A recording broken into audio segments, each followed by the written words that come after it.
So let's go with sound of drop. Fall into poison.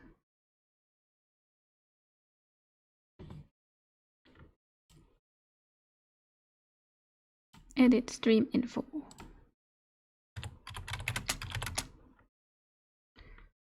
Wow, it has a category.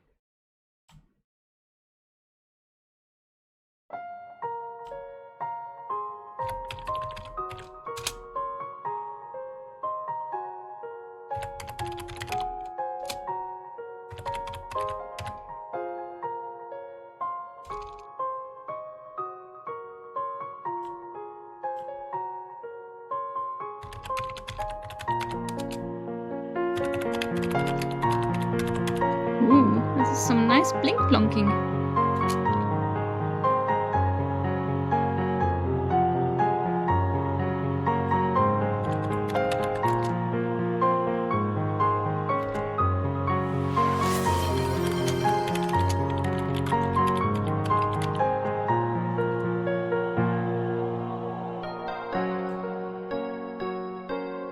Oh, I played that one. You played this? Is it good? Oh, Elf is a good friend, keeping friends safe when they play spoopy game. Am I?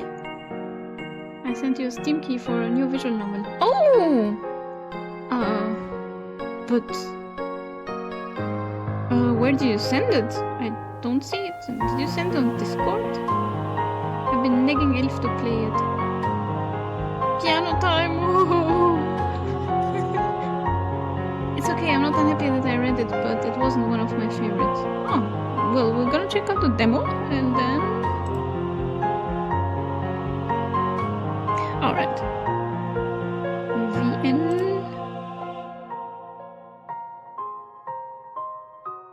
Come on! Come on! Show me! Specify the window as not a game. Oh, fuck you. Sorry. Oh, there we go.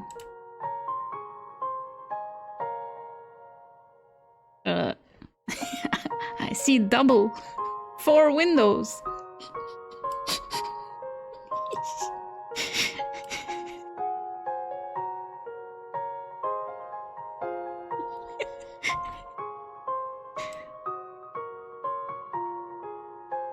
Alright, looks good. Let's go! Stereo stream! Check your Discord DM. Oh! Thank you. Yeah, I guess I was being stupid.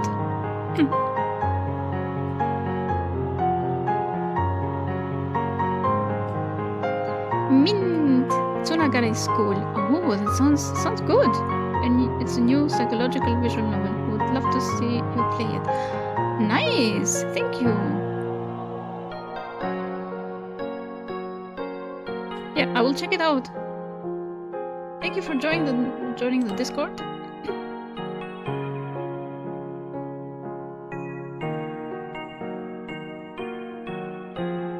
And should I send the avatar to the other side?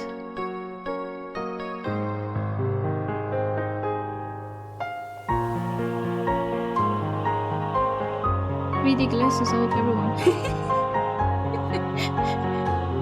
Is a little loud compared to Elfie. Oh, alright. The game is plink-plonking too hard.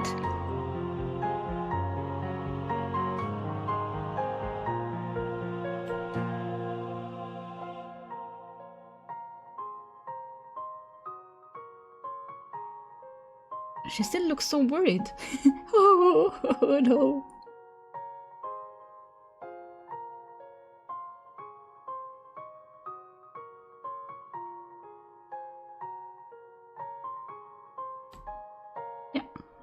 There we go.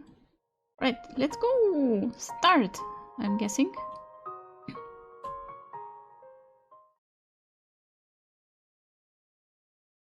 Sound of drop fall into poison.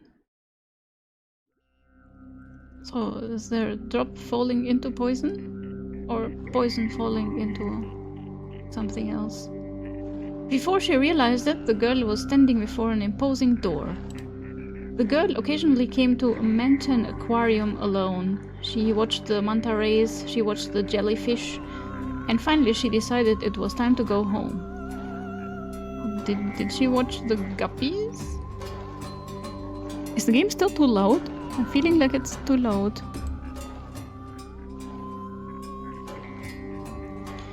Where is this? She had her doubts, but there should be nothing else there except for the aquarium. She assured herself that she had probably wandered off onto a side path. It is a bit loud. Still loud? How about this? Oh, the door before her had a large padlock hanging from it. Just as she had heard, it was unlocked and merely dangling there. This seems good. Ah! It's way more quieter than before, but hey. Good now, yay! Gulp! The girl drew in a breath. Being locked would usually mean that it was a place she shouldn't enter. Being open just meant that a staff member had forgotten to lock it, so going in was out of the question. Her curiosity piqued. She was past the point of persuasion. Her imagination ran wild and her mind raced at the prospect of what might lie beyond the door. Just for a little bit, I'm gonna peek in.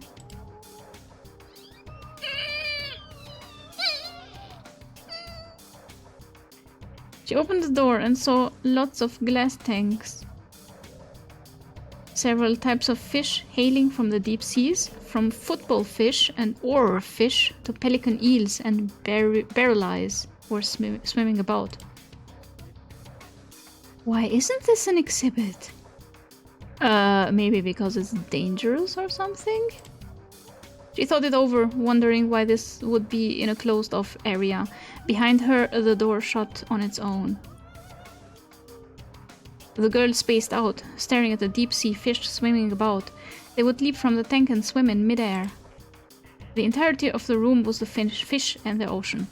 Though it was an unnatural occurrence, the girl treated it as quite normal.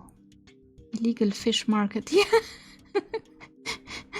This seems good, yay! Wasn't there originally a deep-sea fish booth that was shut down? Can you even keep deep-sea fish in aquariums? Or do they, like, explode because the pressure is not normal for them? She suddenly remembered. At that moment, her surroundings were dyed a deep red. Yeah, this does not look healthy. The water in the tanks, the fluorescent lights, all of it was red. The girl's vision also became red. They turn into blobfish or worse. Yeah. When she opened her eyes, the girl was back in her own room. It was well into the night. She couldn't remember how she had gotten home after all of that. But more importantly, she had a bad feeling about something else. It isn't red here. Oh. Vocalizing. She became aware of how hard it suddenly was to breathe. No matter how hard she gasped, she was unable to get oxygen into her body. Like the fish who couldn't breathe anywhere but in the water, she couldn't breathe unless she was inside that red color. She was convinced. On impulse, she threw open the window, leaned out, and thrust a hand outside. She couldn't inhale the wind flooding her room. She could only smell its milky and pleasant scent. More! At that moment, the girl's body was tossed into the air. For just a second, her body seemed to float like a fish in the sea. Whoa! Her room was on the 12th floor of her apartment building. In her fading consciousness, the girl watched her blood flow endlessly from her body. Wholesome? It's red. Only then could she breathe. Now everything would be fine. The girl smiled. What a nice game! The full moon in the night sky smiled too. Please, no jump scares. Does it have jump scares, Rin? Did you get any jump scares? Plop. Drip, drip. The sound of falling drops. The moon was concealed behind the clouds, and all of the lights in the town were covered in water. The sound of it, the only thing left to resonate. She couldn't tell whether it was hot or cold, merely that the humid air was encircling her. Plop, plop. Like one or two. But for the most part, that isn't something that you have to worry about. Oh. Oof. Drip, drip. Wherever they were falling to, wherever they were coming from, the drops just continued to trickle out. That single drop. I stopped it with both hands. It was blood. The sound of that solitary red drop. Poof. The jump scares are the least of your problems. What? Yeah, it's not a jump scare heavy game.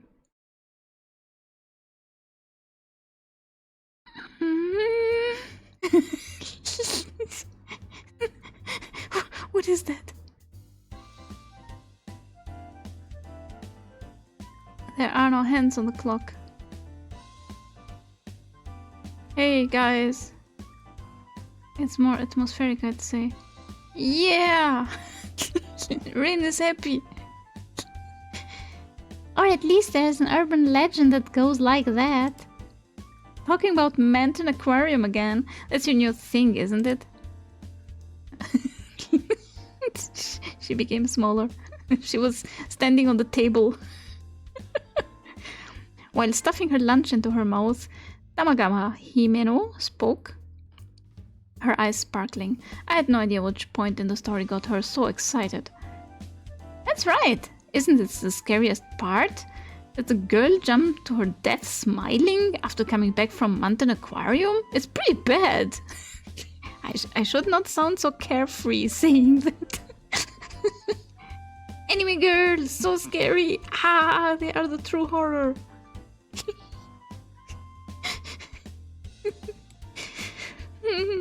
Yet you don't seem the least bit scared, Himeno. That's not true. I've got chills running down my spine. Someone who's got chills running down her spine wouldn't be eating a pastry so cheerfully. Oh, it actually is like this. So, which one is Mayumi and which one is Himeno? And hey, that's my meatball! During a break in the conversation, Himeno stole a side dish from my boxed lunch. Oh, so this is us and this is Himeno. Himeno has the pink hair. Ah, yeah. Isn't it horrible? Woo? Meatball drama. This minced meat from growing calves and little piglets. It's the best.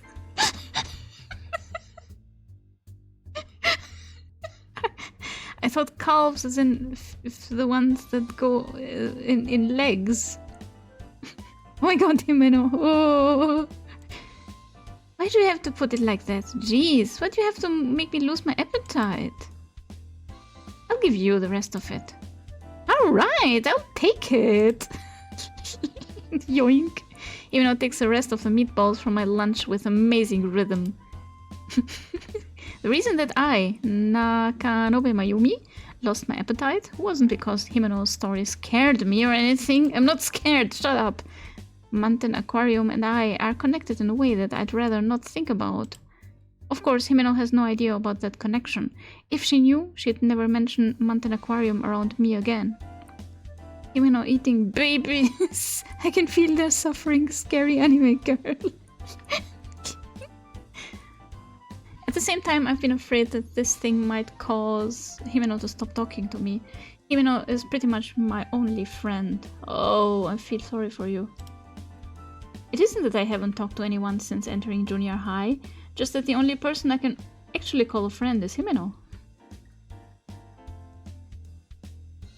Seriously, I think this whole Mountain Aquarium rumor obsession is getting to be a bit much. Maybe. There's so many rumors though, like that there's a man's ghost in the tanks, that the deep sea fish booth is only open on a full moon, that the water changes into blood, or that you can hear crying from behind the tanks. Ah, that earlier one goes with this one. Also, no, that's fine. You don't need to say anymore, I say firmly, causing Himeno to make a sour face. Soon after, Himeno changes the subject, first to a TV drama that aired the night before, then to some cute fake nails with cats on them she found in a magazine. Oh, cute! She then talks about a classmate who was dating a boy from a nearby private school, alighting on one subject before quickly changing to the next. Normally, the subject of Mountain Aquarium shouldn't have popped up again. Anyway, getting back to what we were talking about earlier, meatballs. Huh? What exactly are we getting back to? It's one of the 10,000 topics. Mountain Aquarium! I looked into it, and this Sunday will be a full moon. We have to get in there. Take an Ouija board with you. Huh? That was all I could say. Huh? The rest of my words unable to come out. So we should go and see if the rumors are true or not. Now back to the balls.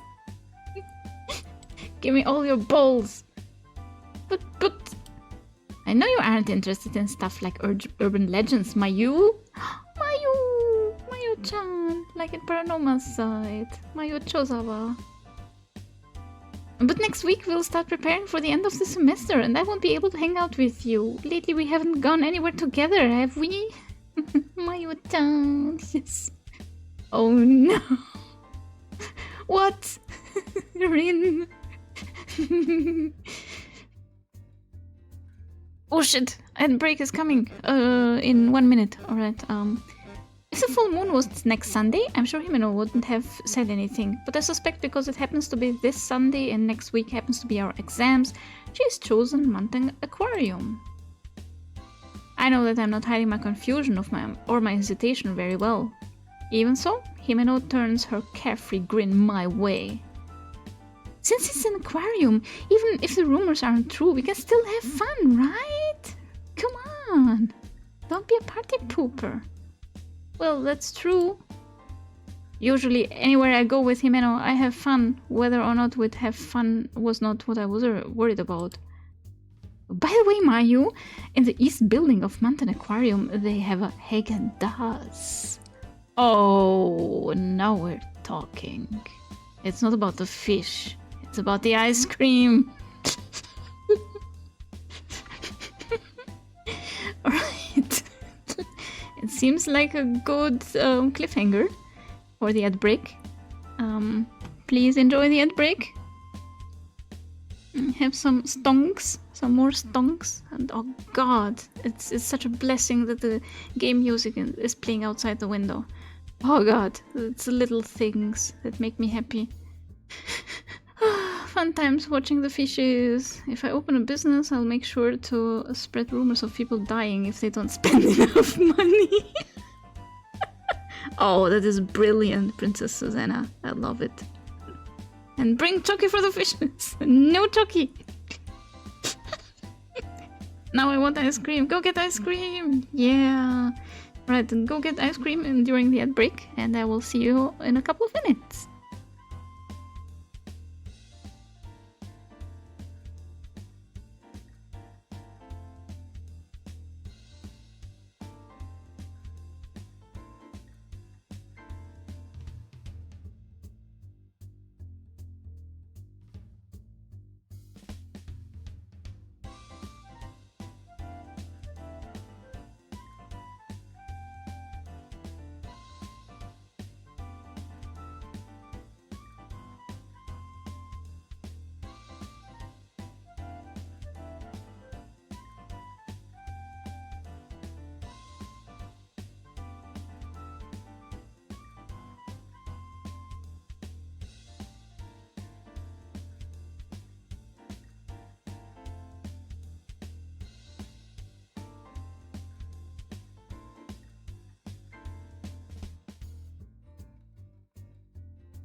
Alright, I'm back.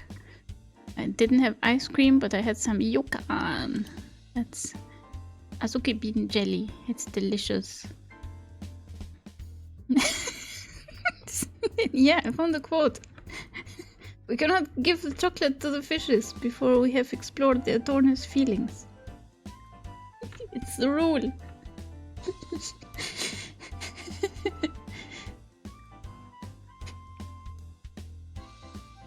I have cheese. Mmm, delicious. Back with lingonberry pie, vanilla ice cream, and some black tea with apple pieces. Dude, living the life. That sounds delicious. Enjoy. Now I'm set for the scary story. Nice. As in the eat-in restaurant? I mean, it's a cafe, though. It's a restaurant. Haagen-Dazs is green. They had close-ups at one point, but it looks like they're opening for a limited time. Really? Really? For realsies? They have the cookies and cream flavor you like too, Mayu. Yeah, that's Haagen-Dazs. Of course I hesitate, but in the end, ice cream settles it. Then we'll go, as long as we definitely get some cookies and cream. I'm not an addict. Saying you have no money because you did too much shopping is out of the question. I know, right? After all, I'm something of a glutton myself. Fine, fine. In the end, we settle on mint and aquarium and ice cream for Sunday. Since I have already received my reward money for moving on to the next grade, I don't need to worry about my allowance. Wow, your parents trust you a lot.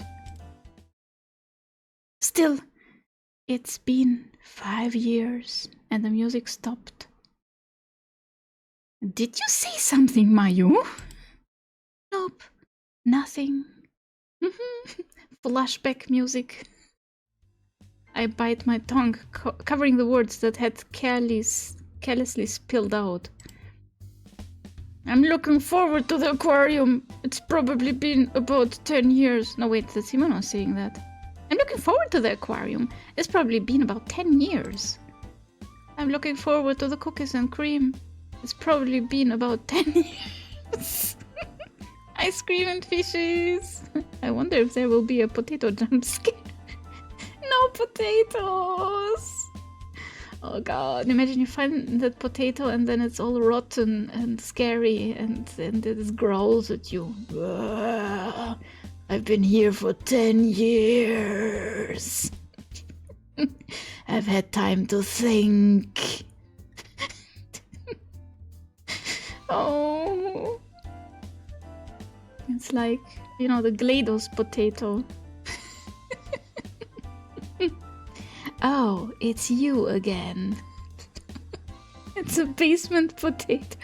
I can't stop thinking about the basement potato. Oh god. I have potatoes in the oven. They're cooked. I'm scared to eat them now. Didn't you hear the game came out ages ago? How could you leave me here? I'm sorry, game. I didn't know about the potato. It's not true. It's the truth. That's the only thing I'll eat there. Himeno goes, you little... as she playfully stretches my cheeks. Ouch! The end of lunch chime sounds and Himeno goes back to her own seat. If it's with Himeno, I'll be fine. That's what I told myself at the time. Little did I know how wrong I was. Wait, is that the demo?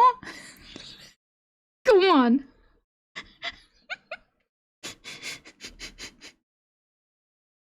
Don't let your fear dictate your life. Oh no, it's not. Oh, this looks just like Japan. Sunday is 3 days after that. The day I promised to go with Himeno to Manten Aquarium has arrived. We are to meet at noon at the Manten-cho station.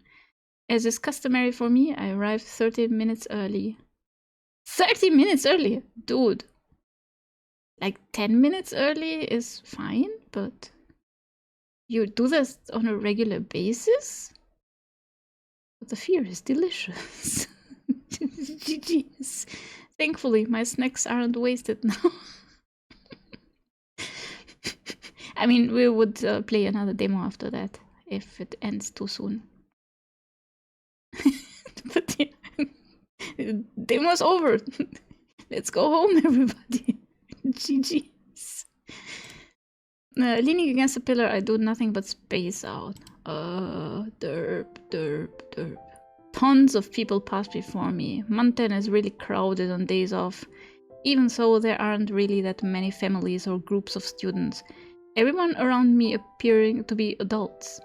Because of that, I quickly begin to feel uneasy. Within this crowd, I am alone. Inexplicably, my head begins to hurt. I wonder if Himeno will be here soon. I mutter to myself, then look at my shoes. Deep blue sandal boots that were this year's newest product. When Mom and I had stopped off at a department store on Saturday, she bought them for me after some coaxing on my part. They were far from what you'd call high quality, but they were still a bit pricey on a junior high schooler's allowance. I'm not usually the type to beg, but I couldn't take my eyes off of these boots. My mom bought them with almost no resistance, saying, "You're going out of town, so you need to look your best." I liked both their form and their color, and found them better fit for the summer season than anything else. Why are the boots important? I take out my cell phone and check the time. There are still 15 minutes to go until we are to meet. Since Himeno is always 3 minutes later than the time we establish, I've got about another 20 minutes. I finished reading my paperback on the train, so I have nothing to kill time with. There's nothing I can do about it, so I decide to keep myself from boredom by watching the people passing by. If I don't keep myself distracted, horrible thoughts will revive in my mind. What? I'm always worrying about what will happen if I'm late, though. It had actually been about a month and a half since Himeno and I had gone out. We always talked at school, but rarely spent time together afterwards. Follow the link in our Steam page to buy official Himeno boots for yourself. Well, these are Mayu's boots. Himeno don't know what her boots are like. Anyone who saw us probably thought we were opposites. Outings like this aside, I often spent my days off at home. When I was in elementary school, our family would go out often, but lately that's been limited to dining out on Saturdays. Alright, already getting them mixed up. Himeno boots. Ed. Boot Ed. So when I'm asked what I do when I stay at home, I usually just say I do nothing. Doing homework and watching TV is stuff that seems pretty common to me. You have no hobbies? Don't you video game? On the other hand of the spectrum is Himeno, who goes out regularly. I often hear stories of when she went to karaoke on weeknights, or about how she traveled out of town on Sundays. She's a member of an active sports club and often wants to hang out with them afterwards. Going out of town on the already limited days we have off tends to make me think, even though it's a day to rest, I don't feel rested at all. I feel like it's the opposite. If you don't do anything on a day off, you feel less rested than when you do something. But that's just me. When Himeno shows up, we need to look at her feet to see the shoes, of course. Wow, she's a wild girl doing karaoke and going out of town. So scary. Yeah. She's out of control. In other words, something like this is the difference between Himeno and I. Without much common ground between us, why we became friends is a mystery. Oh! Jump scare! Suddenly, the light fades from my vision. It wasn't just that it had become dark, but that I had the sensation of being unable to breathe. Shit! She's becoming a fish! Just like the other girl. Hello, Mad King! Hello! This is not Resident Evil! As you can see. We're playing demos. Spooky demos. But rather than sweating it, I get a little mad. I can't breathe. Mad King. Oh, there she is.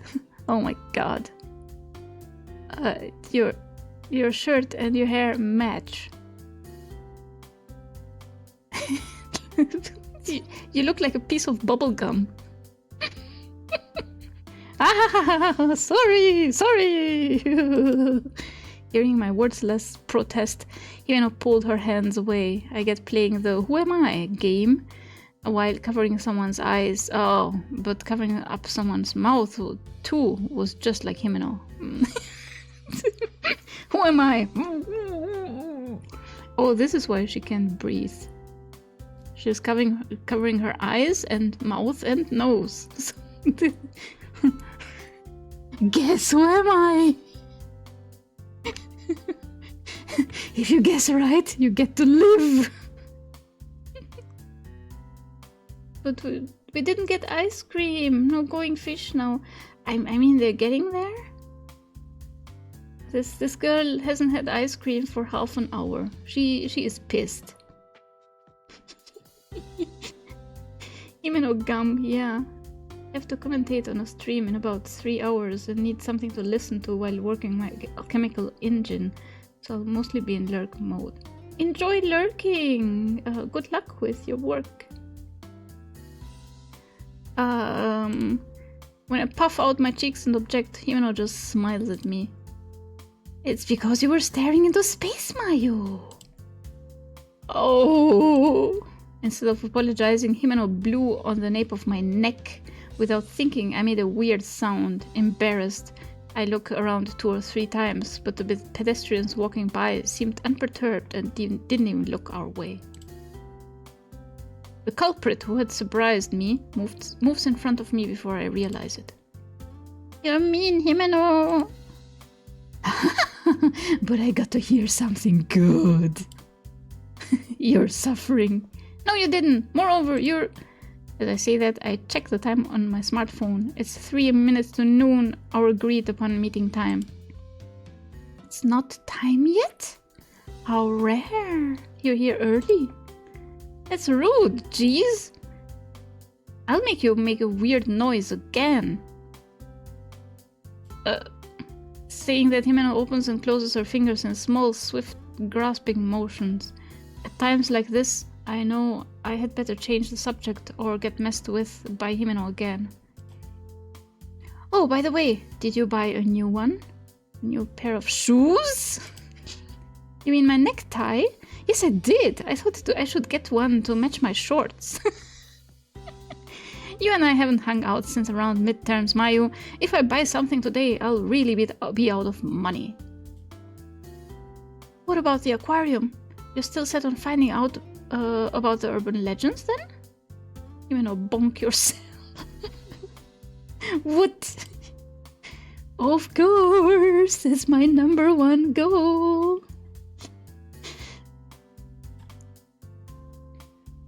But as usual, I can't count the things I want to do on just one hand. I'm a busy lady. Okay, I get it. As long as I can eat cookies and cream, that is absolute. That was the deal. I haven't forgotten. Anyway, Mayu, aren't your sandals new? Himeno says as she looked at my feet, talking about 3 times as fast as she does in class. Yeah, nice, aren't they? They're super cute! How cool! I want a pair too. Give them to me. Nope, then we'll be too similar. Single white female. I know that term now, thanks to Julia and Dakota.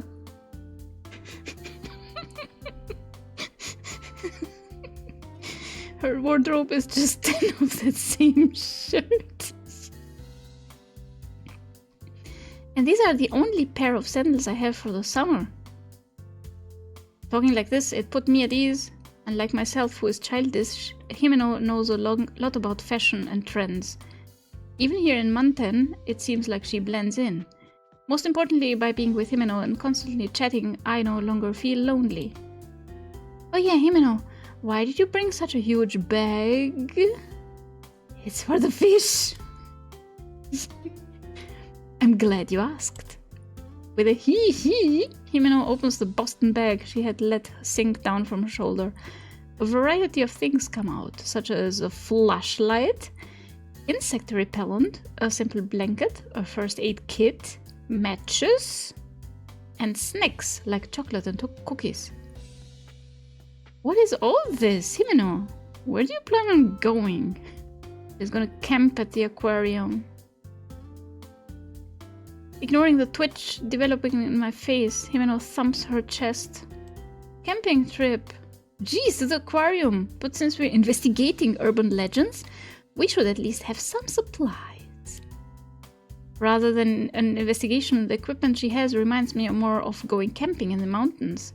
The snacks and blanket aside, where in a city this size would we need insect repellent or a flashlight? I mean, it's summer. Aren't there insects in Japan? I was there in February, so I wouldn't know. I keep those feelings to myself and just smiled. I let out a breath that is half exasperated, half amused. I don't get sick of being with Himeno. Whether Himeno is aware of my exasperated gaze or not, she starts to take something out, then quickly shoves it back in. She gives me a smile implying some secret. Oh, she did bring a Luigi board with her for the aquarium. Ah, no, wait! It is too soon for you to see that. It's a Luigi board? What? How did you know? Ah, what were you about to pull out? I'm not telling. Oh no, yeah, someone plans hiding inside. Upon saying that, Himeno quickly closes the bag. The way I see it, it is a wonder she fit all of these supplies she had out just a moment ago. I wonder where it's all being stored. By the way, no club today? I ask with the underlying question of whether or not today is a day off for the club. At my question, Himeno averts her eyes. Nope! Probably no club today. Really? She faded. Giving a brief answer, I start walking. Upon hearing her reply, I immediately understand it as, she skipped it again. But not wanting to ruin the merry mood, I am merely quickening my pace. I'm not in any clubs, but even I know it's not good to skip. Luigi boards are fun, but all I hear is, wah! Speaking honestly, I want her to show up for her club, as she seems to be respected even by students from other schools. Coming here together like this makes me equally guilty though. Once I get thinking, I don't usually stop, so the conversation shifts to a ramen shop that catches my eye. Oh, Mayu, do you want to get lunch? Huh? You caught that? Feeling as if she has seen right through me, we head into a nearby coffee shop. It is apparently famous following its coverage in a magazine for a sandwich that was overflowing with vegetables. I say apparently because on excitedly finding the restaurant, Himeno shared this. Compared to a hamburger shop, this place is a bit intimidating and trendy to me. Wow, it is so trendy. And it's called Ocean Cruising, but with not a capital C. But since I'm with Himeno, it doesn't bother me. Well, I need to shift into a lurking mode. Bye, Wormtalon! Have fun lurking! Shoving the roast chicken sandwich with extra olives that I ordered into my mouth, the unease I have been feeling disappears. In contrast to my fervor, Himeno eats her avocado and shrimp sandwich in small bites. Well then, about our plans for today. Himeno starts in as soon as we have finished eating. We'll start with the aquarium, no matter what. That's the main thing. So we'll look into the old man's ghost and the closed-off deep-sea fish booth rumors. Finally, was from Tenano. We'll eat your ice cream while you're gone. Yeah! Free ice cream. After that, we'll go to the shops and finally have some ice cream. See? I think it's better to get the cookies and cream first. Yeah, I think so too. You're not gonna get out of the aquarium alive, so might as well get the ice cream first. If you eat 2 times, you'll mess up your stomach and get fat. You won't be able to wear a bathing suit. Oh, Himeno, it's not fair for you to put it that way. It isn't fair. Himeno is in the exercise club, so she will be fine. But for someone like me who doesn't exercise enough, it makes me stop and think. Having said I wanted to go to the pool, it is all the more important. Okay, then we'll stick with my plan. That was a delicious meal. Urged on by Himeno, I decide to leave the ice cream shop for another time. Big mistake. Why were you eating here if you plan to eat ice cream?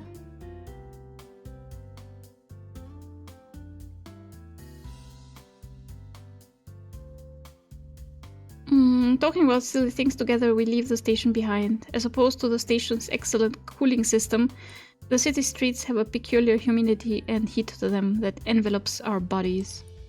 The beginning of July, summer only has just begun. Oh no, this is not gonna be another Steins Gate, is it? With the fucking summer heat. And I can already tell it is going to be a tough one. We weave our way through the crowds until we are 10 minutes away from the station, finally ending up in front of a skyscraper.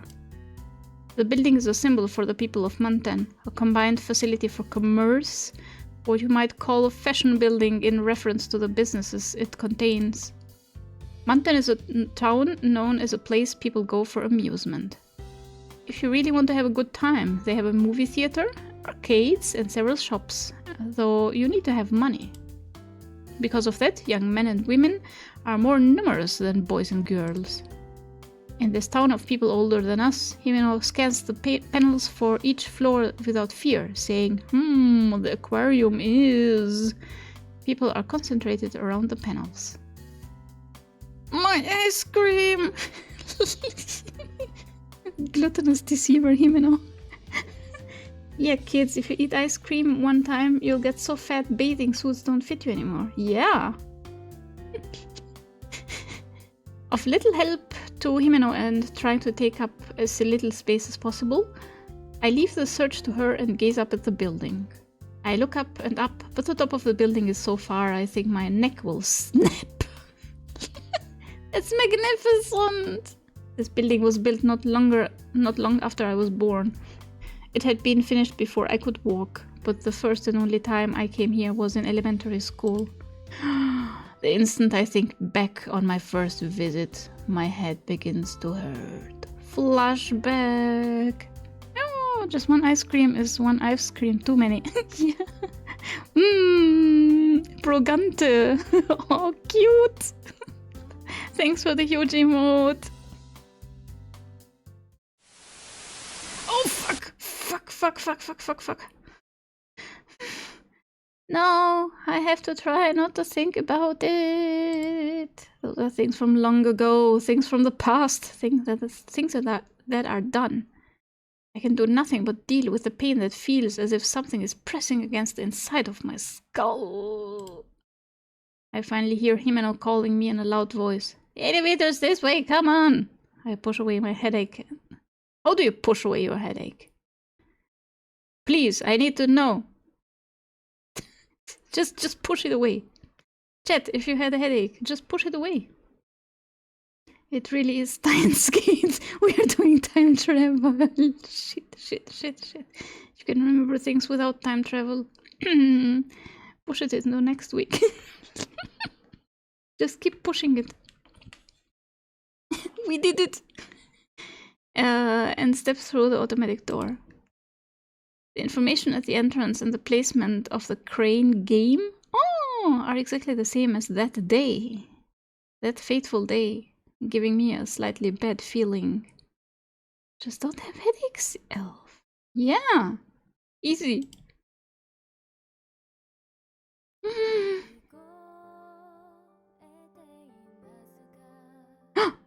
Anime intro. Wait, I'm gonna make it a little louder.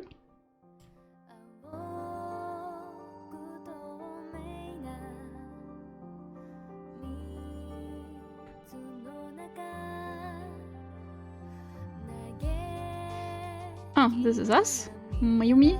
This is Himeno, our friend. Sayo. Feliz Nyan Nyan. A dude? We're gonna meet boys?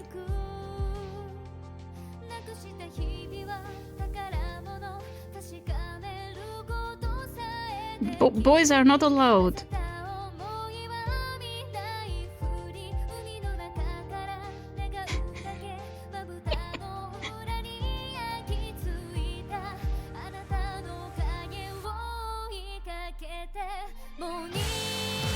God, the drama.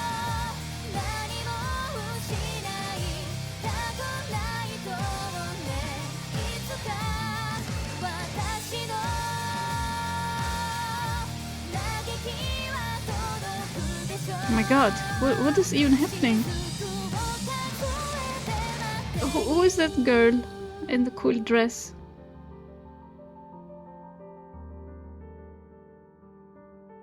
Meet boys while wearing such a scandalous skirt. How indecent. Oh, I like the OP. Yeah. Such a cute opening.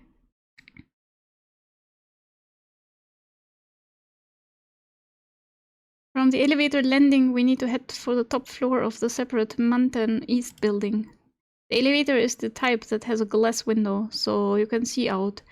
That's the only thing that is distracting me from my gloom. A crowd of people get on with us, but almost all of them are gone by the time we reach the floor that contains the aquarium. Really? It's a Sunday and no one is going to the aquarium? They probably stopped off at the apparel or sundries shops. What is a sundry shop?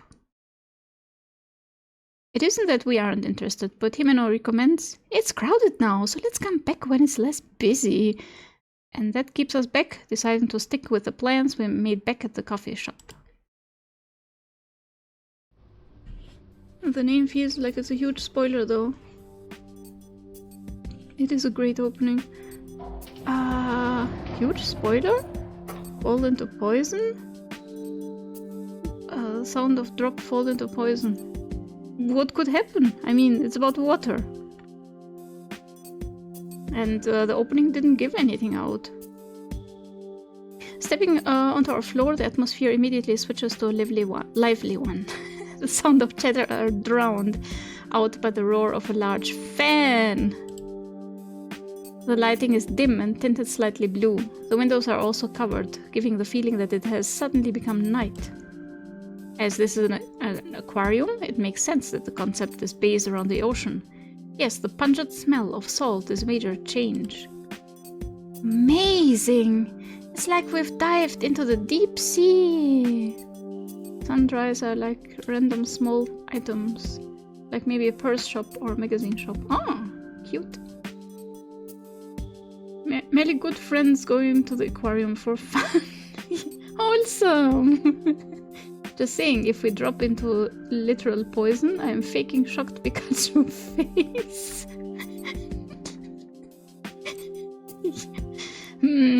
Drop into poison. But it can't be, right? Lol. Oh no, Rin knows. That's what I thought too. Instead of being targeted at families, lately it seems more like a date spot for adults. Winku. Or at least that's what the magazine said. But it's true. Even though this is my second time coming here, it feels like the first time. Next to the entrance is the souvenir shop. though it lacks the usual boisterous voices. It appears to be a place that can be reached both from the inside and outside, but it doesn't seem to get many customers. Just as Himeno had said, the aquarium seems to target adults. In an atmosphere like that, even Himeno looks nervous. Hey, Mayu! What's up? I forgot to tell you one important thing. Oh, fuck! Himeno makes a mysterious face and brings her mouth up to my ear. What? Did you drop your wallet or something? No, that's not it. This is something that I heard. That's a bit of an urban legend. But they say the amount of people gone missing is on the rise. There's a rumor that this month alone the number of missing people is well into the double digits.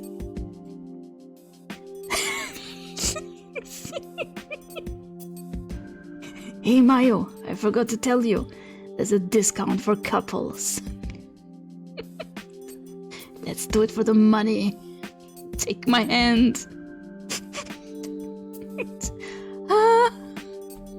We have this conversation in front of the metal rack that holds the map of the aquarium. Aside from the map, there's a guide to a Manton East building and information about affiliated hotels. During that time, we hear the sound of the elevator opening and closing, but do not see the people going into the aquarium. It's ghosts. Clearly. Manton used to be a shopping district, right? No, wait. Manton used to be a shopping district, right? That seems to be why, even if there were a lot of runways, the media wouldn't pay much attention.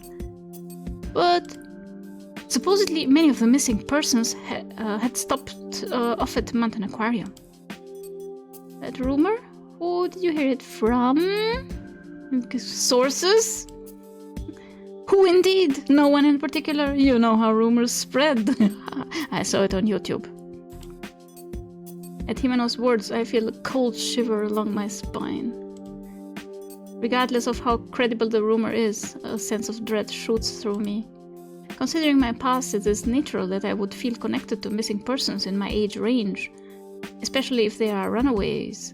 If that is the case, it would send chills along the back of my neck. Ghost fish. Why on earth? You could have told me before this.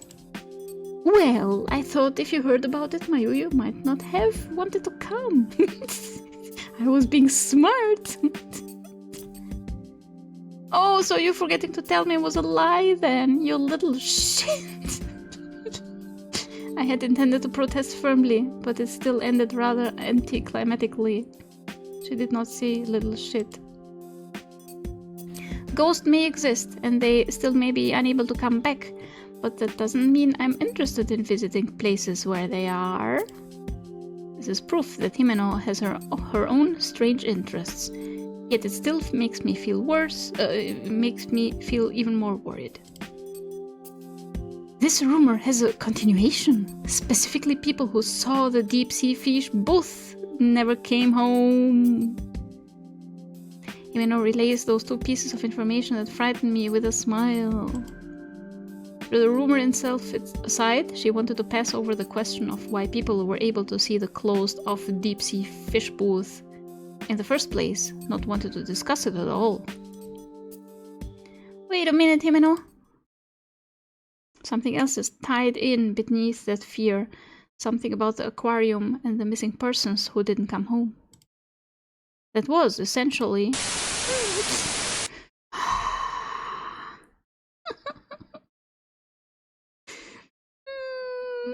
Are you okay, Mayu?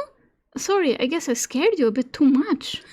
I think the story is pretty exaggerated, so don't worry about it. I heard it's a fun aquarium. I think we should take those stories with a grain of salt, right? Punch her, please. Though her kindness is misdirected, it's kindness just the same.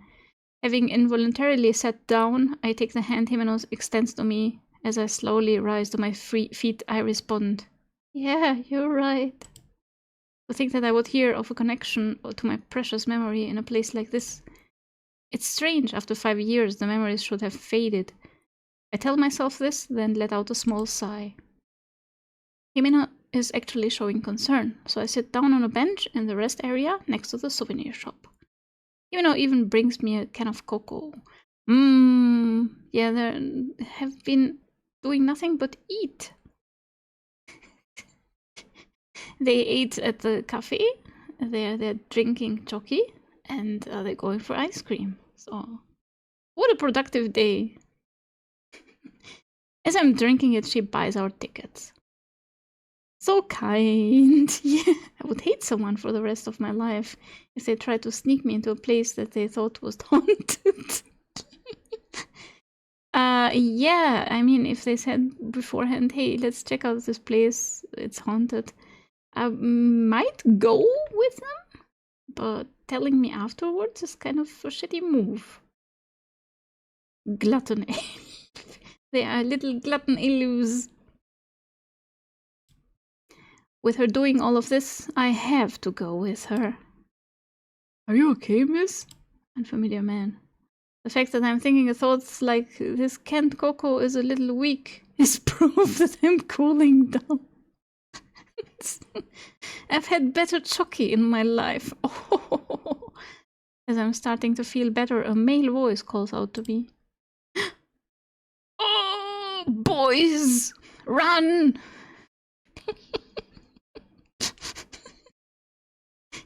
While holding my half-finished cocoa, I turned in the direction the voice came from. Rather than the boy's voice I expect, it belongs to an adult. So I respond timidly. Dude, boy, guy, male! It's dude! I'm okay, so... Oof, no need to be so vigilant. What? Why is it playing hip-hop music? Groovy! Ouch, my headset. He's wearing a grey knit cap and a brown running shirt. He's tall even for a guy, so I have to look up at him. He's tall even for a guy. You know, girls are usually taller than guys, so he's tall even for a guy. His build is almost all muscle, and my shoulders shudder in bit in surprise. Funky, fresh character. Because he's hip. He's a dude. You don't have an intro song? What do you mean to people? Yeah!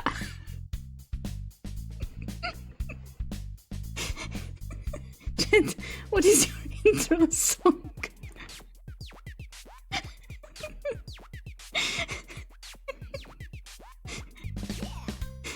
Amateur. Yeah! Welcome back, Vermitaiden. I mean, you're lurking, so you're here, I guess, but... My shoulders shudder a bit in surprise. Ooh. He appears well over the age of 20. Whoa! So I can think of a reason he would want to talk to us. Whether he realizes I'm looking up at him or not, he plunks down right next to me. Even after he sits down, we aren't sitting at the same height. Pretending to fix my posture, I move away from him a little. Yeah! Are you not feeling well? Not. I'm fine, really. No, I'm not. I'm not feeling well. Why are you talking to me? You have no reason. One puzzle down, 126 instructions, 5 more to completion. Nice! Sounds productive. I say as if he had flushed it out of me. Actually, it was less my physical condition and more what was on my mind, but I was hesitant to explain that to a stranger from the get-go. Yeah, he's giving off stranger danger vibes. Yeah, well, why are you being, like... Why are you talking to a person you don't know, who's not an adult? Herself? Guess not! Your face looks really upset. You alright? Can you get back home? Need me to take you to the station? Whoa, dude, back the fuck off! The smile he gives me baffles me. The reason was because that smile seems unnatural. I definitely had no recollection of him, and I've never had this much contact with a man who was not a relative. Ah, no need to worry, I work part-time in this building, so I'm familiar with Mountain. Yeah, anyone can say that. Where's your uniform? Hey, what are you doing? Oh, these are her boots, I'm guessing. Himeno! Save me! I gasp and look up. Himeno, you here? Himeno is there carrying 2 tickets and some pamphlets. With her hands on her hips and her cheeks puffed out, Himeno glares at the man with narrowed eyes. I think the only ones allowed to hit on junior high schoolers would be high schoolers. Yeah! No, I'm not trying to hit on anyone. This girl just looked unwell is all. Yeah, you don't look very disturbed by it. And you don't really look professional. Yeah, this is uncomfy. Yay, Himeno! Do not go with stranger danger, dude. What the hell? Not really. The top percent did it in 55. Huh. Nice thing is the game doesn't care how you solve a puzzle, just that you do it.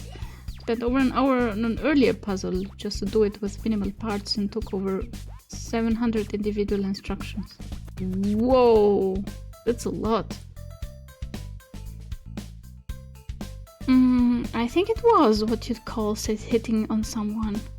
Was it hitting on someone? Yeah, you are being very weird. Ugh. You're the worst! Punch him! Punch him! Himeno pulls my arm with a jerk, pulling me backward. Then she inserts herself between the man and I. I could post a gift, but it's 14 MB. Woo! I mean, you can try. It should be allowed on Discord. Hey, mister! Himeno mutters, facing the man's chest. On hearing her say mister and giving me a puzzled look, the man shows us the plastic name tag hanging from his cheek. Oh, but you should really wear a uniform, not like this. You're not dressed well enough to work here. Or to be a vampire. But he's groovy. She's my date! I mean, back off, weirdo.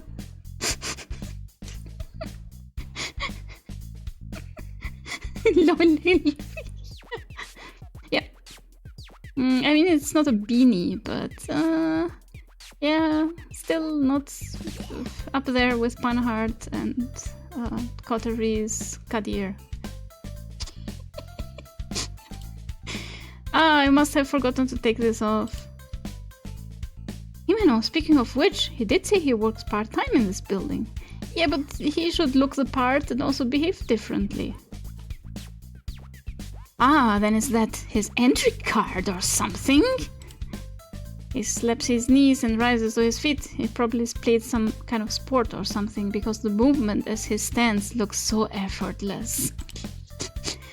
I'm Hiyoshi Kenji. I work part-time at the shop downstairs. With this entry card, I can get into Mountain Aquarium at a discount. Are you interested? Standing is really hard. My back! I have lumbago! Is it a company employee discount? Something like that. I'm not exactly a company employee, but I get in at half off anyway. So I come here often. Really? That's quite unexpected for you, mister. Yeah. The music is groovy.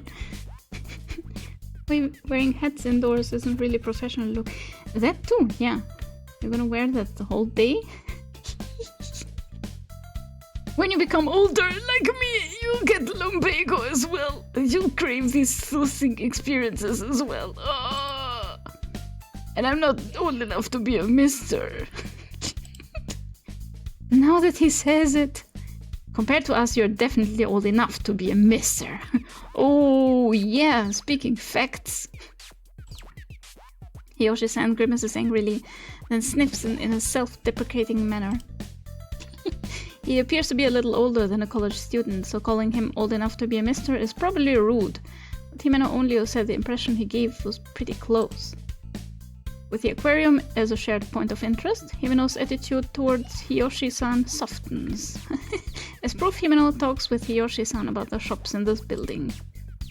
I don't really know a lot about brands, so I sip my remaining cocoa and listen from the outside. My iced cocoa had become lukewarm. Oh, cocoa. Jockey. Well, mister, are you also well versed in urban legends? Let's get some lore from him. On hearing Himeno's question, my head pops up in surprise. The corners of Hiyoshi-san's mouth lift into a grin. That's rather unexpected for you as well. So you're interested in such things? Wow, he's hitting on Himeno now. Great. I like to imagine he's playing this on a Bluetooth speaker during this convo. Well, the speaker ran out of batteries.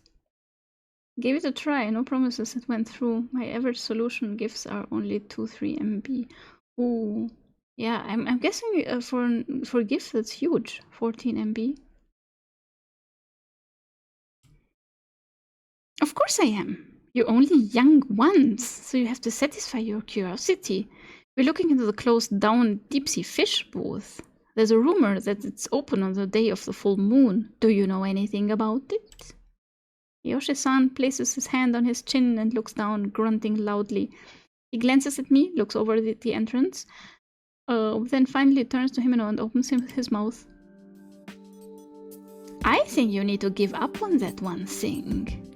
Naturally, since I'm a regular here, I often hear rumors like there are spirits floating in the tanks, or every time a person dies, the jellyfish tank increases by 1, and so on. That's not how reproduction works. Himeno-chan, the story you mentioned shouldn't be anything more than one of those rumors, but... Stop dancing around it, just tell me. Previously, I knew someone who went looking into this just as you girls are doing now, Himeno-chan. He went missing soon after. Missing? Without thinking about it, I joined the conversation. If someone had gone missing here at Mountain Aquarium, it holds significance for me as well. Yeah, I'll have this exclusive backstage pass so we can go look at all the spooky places and ditch your friend first. Jesus. And there is a guppy hiding in the deep sea. That's a rumor. All rumors. Jellyfishes reproduce weirdly anyways. Sounds plausible. Oh no, now I have to look it up. How do they reproduce?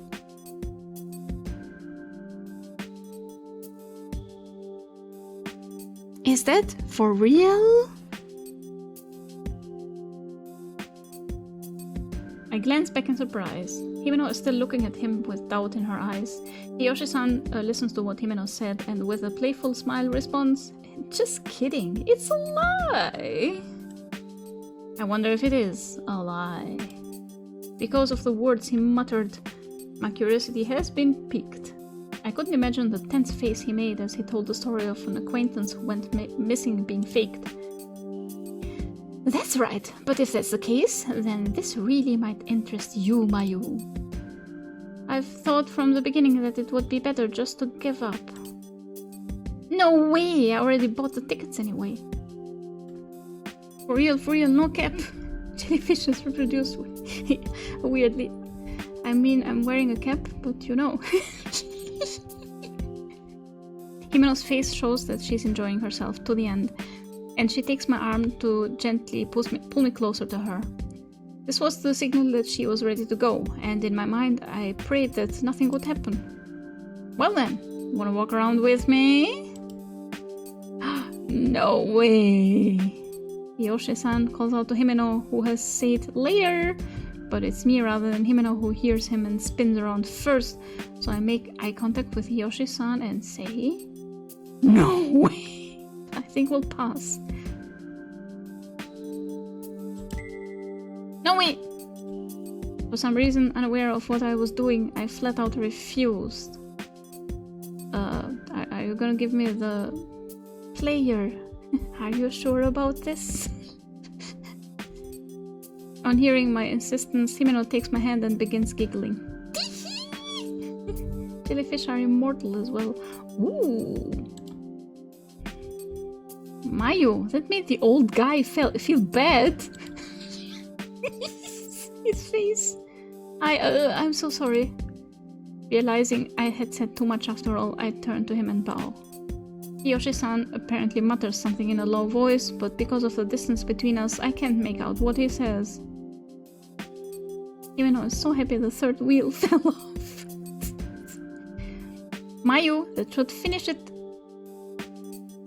Not sure of what she meant, we headed for the gate to Mountain Aquarium. The aquarium entrance is so dark that we can't see in front of us until we are inside. I can feel the cold air on my skin. I get a sensation of something heavy, causing me to rub my arm.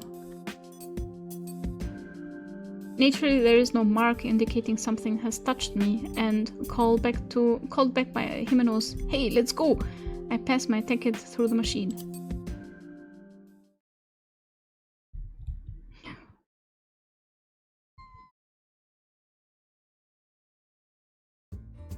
Meh, it figures that the whole "if you come on the day of a full moon, all the water will change into blood" thing is a lie. It's too loud. There we go.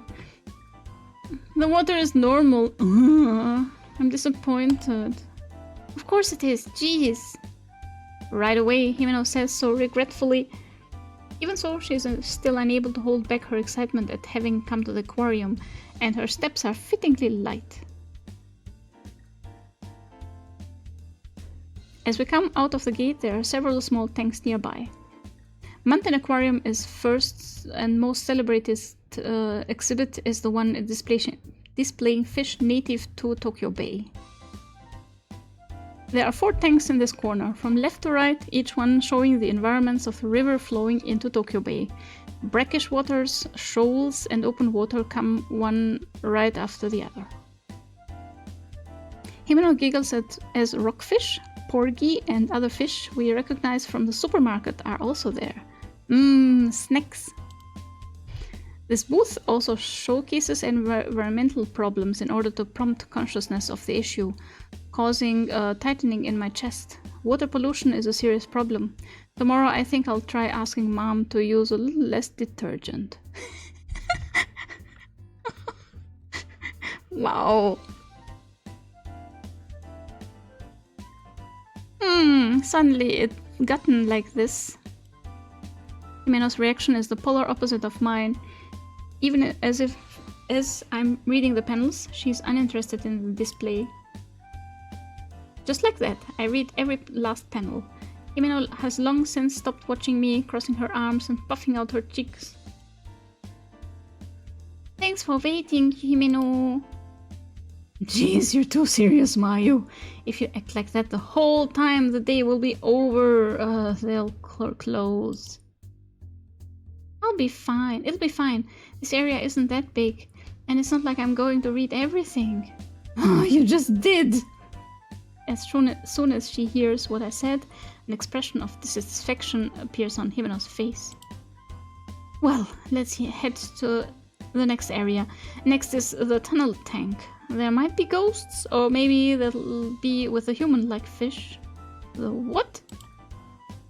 Jeez, come on already. I'm here for education. Aquarium employees dyeing the water red every full moon. Aww. Stir the pot. Even saying something like that upon entering the aquarium, I had begun to enjoy myself. Upon cheerfully calling out to Himeno, my previous unease has disappeared, leaving me ready to move forward with a light step.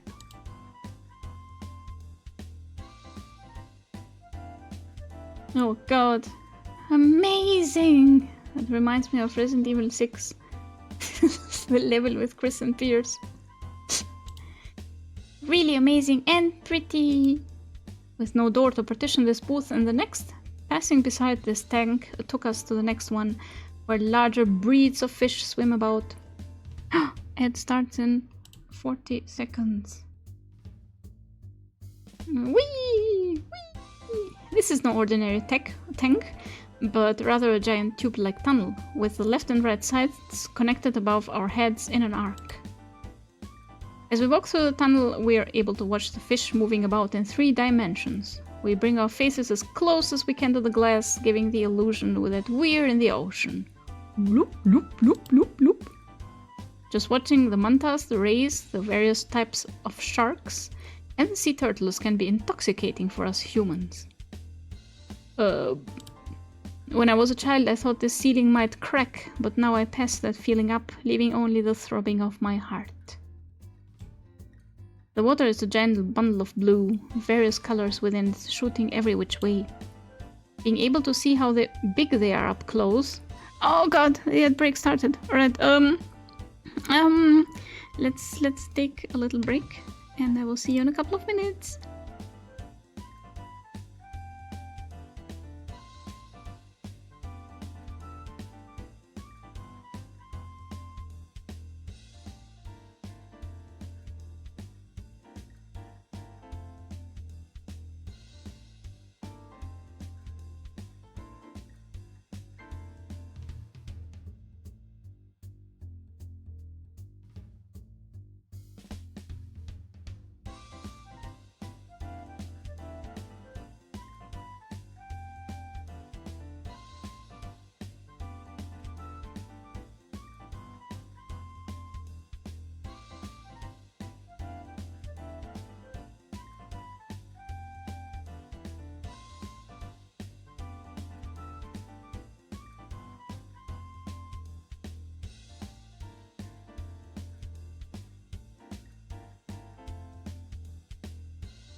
Alright, I'm back.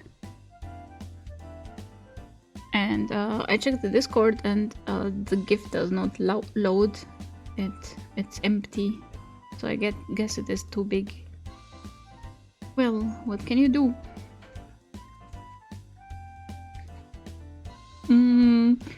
Being able to see how big they are up close, separated by mere centimeters of glass, is so impressive. It gives me the greatest realization of our shared existence. Here, Himeno's pace slows and she takes her steps one by one. Hey, Mayu! Look at those huge fangs! Oh wait, what is the avatar doing? Is she looking in the right direction? Hello? Oh, yeah. Looks okay, kind of, ish.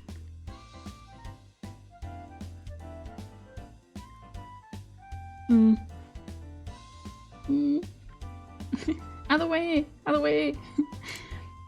Himeno, that fish is cute too! Wow, the stingray's face is creepy! Really? I think it's cute! Oh, Manta, it's so huge! That little one over there looks yummy! Just eat it.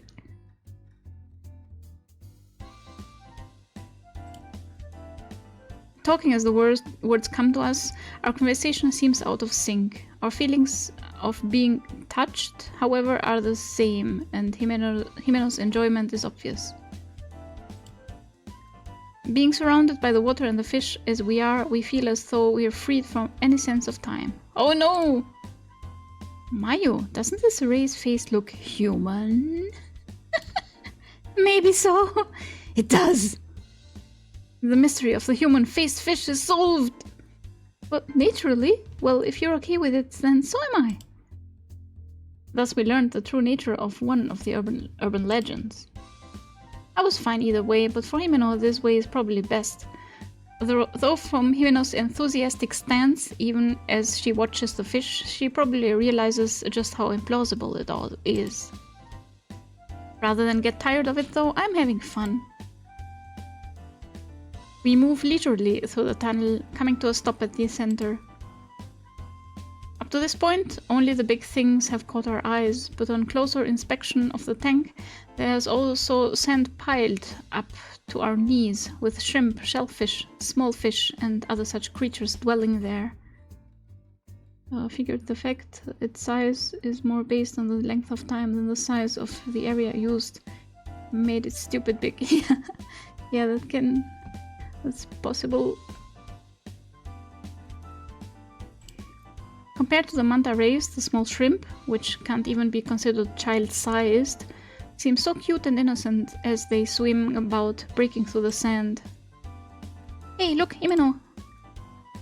Oh, it's tiny! As I expected, Himeno has followed the human-faced ray, and on seeing my fingertip speaks in a playful tone. Upon sensing the tremors from Himeno poking the glass, don't poke the glass. The ray kicks at the sand and flees deeper into the tank. Man, it's gone now. As I say this to Himeno, I smile at the small shrimp. Himeno does the same, smiling widely.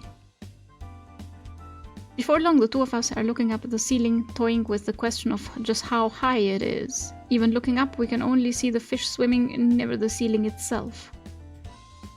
Looking up from the bottom of the sea, one would normally see the rays of the sun piercing the water, but looking up here was the opposite, with the bottom of the sea seeming to continue forever. It could have been the reflection of the light, or the ceiling really might have been too high. As I realized, I can be sure my eyes settled on a small but characteristically long-nosed shark swimming past. Sharks! Sharks? It's a ray, isn't it? You just saw it from behind earlier. As soon as I mutter that, Himeno responds. It's true that although I'm interested in this type, Himeno has fixated on the human-faced ray. Heartbeat. Huh? What's up? Himeno asks, but I falter. This conversation gives me a sense of what you might call déjà vu. How strange. I felt as if I've had this conversation before. At that moment, my vision is dyed ultramarine.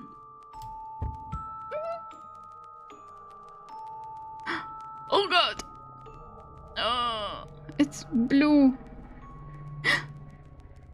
You're the girl from the intro. Oh! Time travel! Fuck. It was no longer Himeno in front of me, but someone else that had caught my attention. This can't be real? Hey, Mayu! The ultramarine color unchanged. Within it, a face like mine passes before me. A face like mine from 5 years ago. Oh, so that's her. Wearing an ultramarine overcoat that merges with the color of my vision, the girl turns to me and seems to be giving me a gentle smile. Mayu, wait! People run! Without hearing Himeno calling me back, I start running. We haven't finished looking at everything in the tube tunnel tech, but there's something more important right in front of me. Long hair that looks almost transparent, a thick blue coat, cute boots with fur on them. There was no way I could forget that outfit. It's because it was the outfit my little sister, Nakanobe Mari, wore when she went missing here 5 years ago.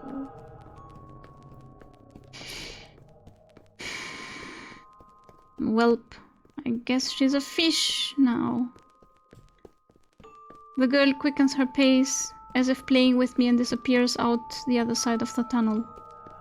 There are hardly any people there, but I lose sight of her between the shadows of the tank and the corner. Dum dum dum. Mari! How? Why? Hey, Mayu, wait! Breathing heavily, Himeko chases after me. Himeko? Isn't it Himeno? I say sorry and break away from her, searching for the vision of Mari. As I come out of the tunnel, I survey the area, spotting a winter skirt nearby.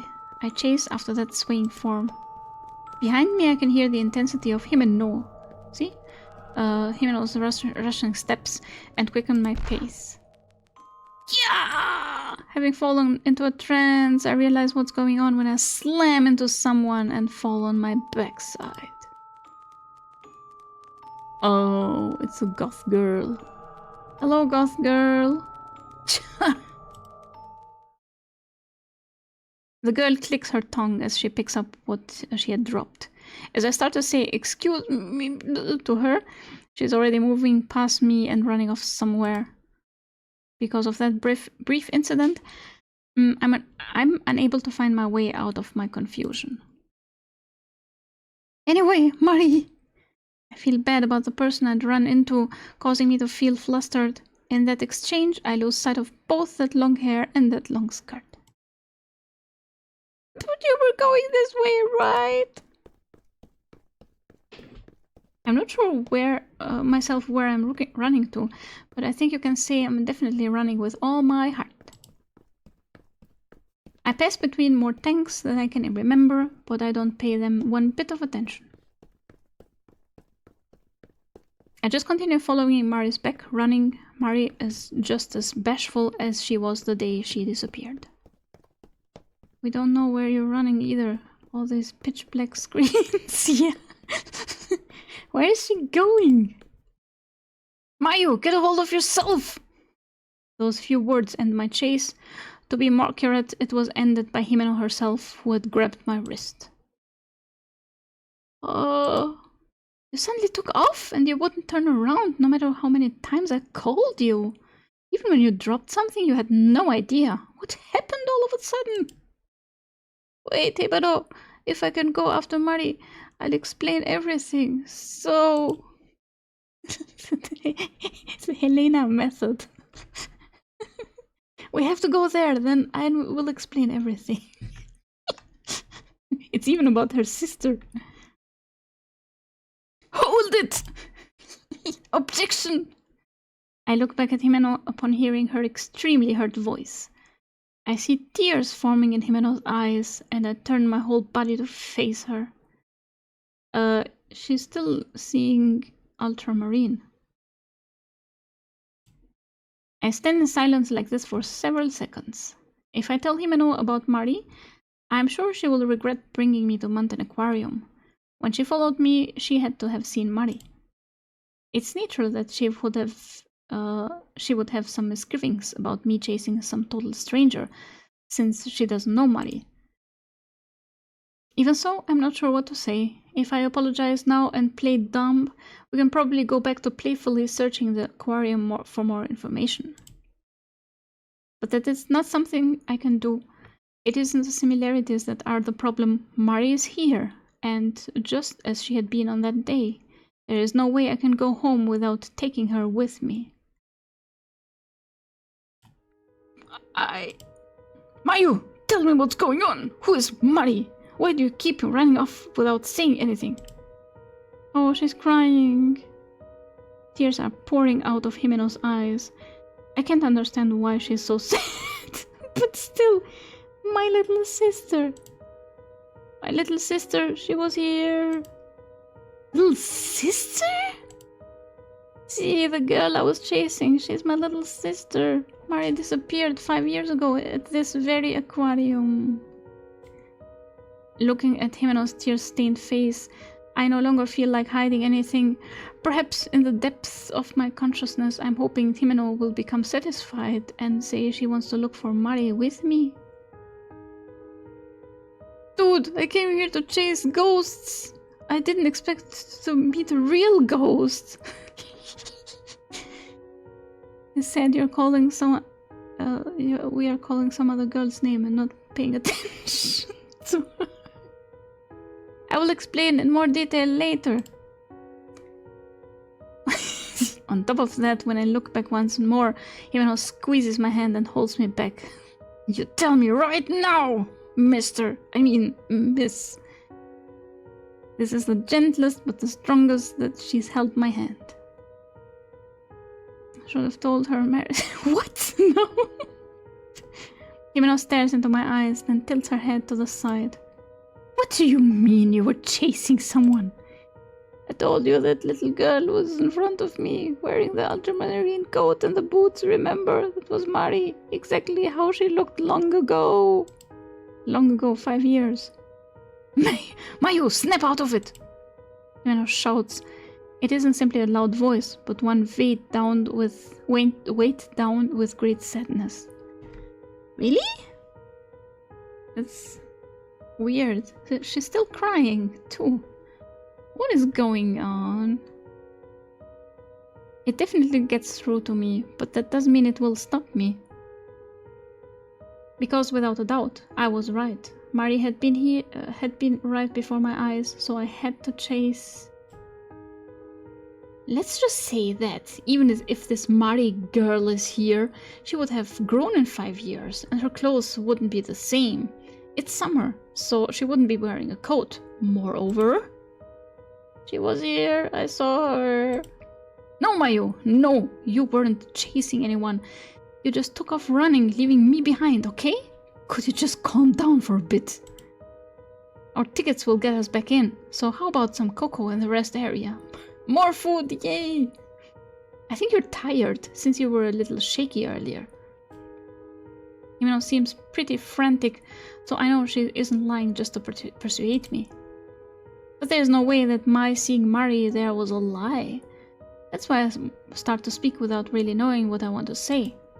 Even though... Mayu, okay? Wiping away her tears, Himeno smiles at me. Surely she had plenty of strong feelings about this whole thing. I'm sure she has loads to say about me keeping the Mari thing and my reason for resisting visiting Mountain Aquarium quiet. Even so, it seems as though Himeno has accepted me. She just smiles and lets it go. That's probably right. Surely, if we're by the entrance, we'll know if Mari comes out. Mayu, that's good. That's right. That's more like you. Let's go have some cocoa, and you can tell me everything. As she smiles, Himeno once again takes my hand into her soft palm. Oh, that's right, you dropped this. You Gotta be more careful. With the hand that isn't holding my own, she hands me something small. It's a keychain. The blue droplet shape is inlaid with stardust and also holds starfish charm. It isn't exactly rare, being a giveaway item. But why did Himeno have it? Only questions arise in my mind. Why, when that keychain was... Slap! On thinking about it, I instinctively shake off Himeno's hand. It sounded like a slap, though. Hey, what are you doing? After I picked it up for you and all. Himeno's voice is like an arrow piercing through me. The pain in my chest is nothing more than discomfort. What is Himeno saying? That isn't mine, so I can't possibly have dropped it. And now I can't look at Himeno's face. Liar! Liar? That's not mine. It isn't something I dropped. It was Mari's. Mari dropped it. That can't be. I'm not lying. Really. There was no Mari-chan, so she couldn't have dropped the keychain. Himeno was becoming gruff as she continued. Really, isn't it you who's lying? No one else is here. That's enough, Himeno, you dummy.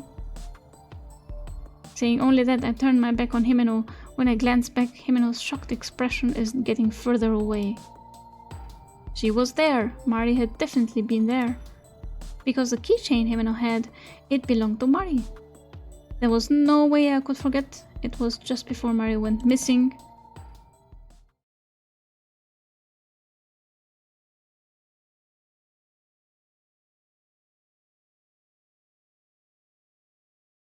Oh, flashback filter.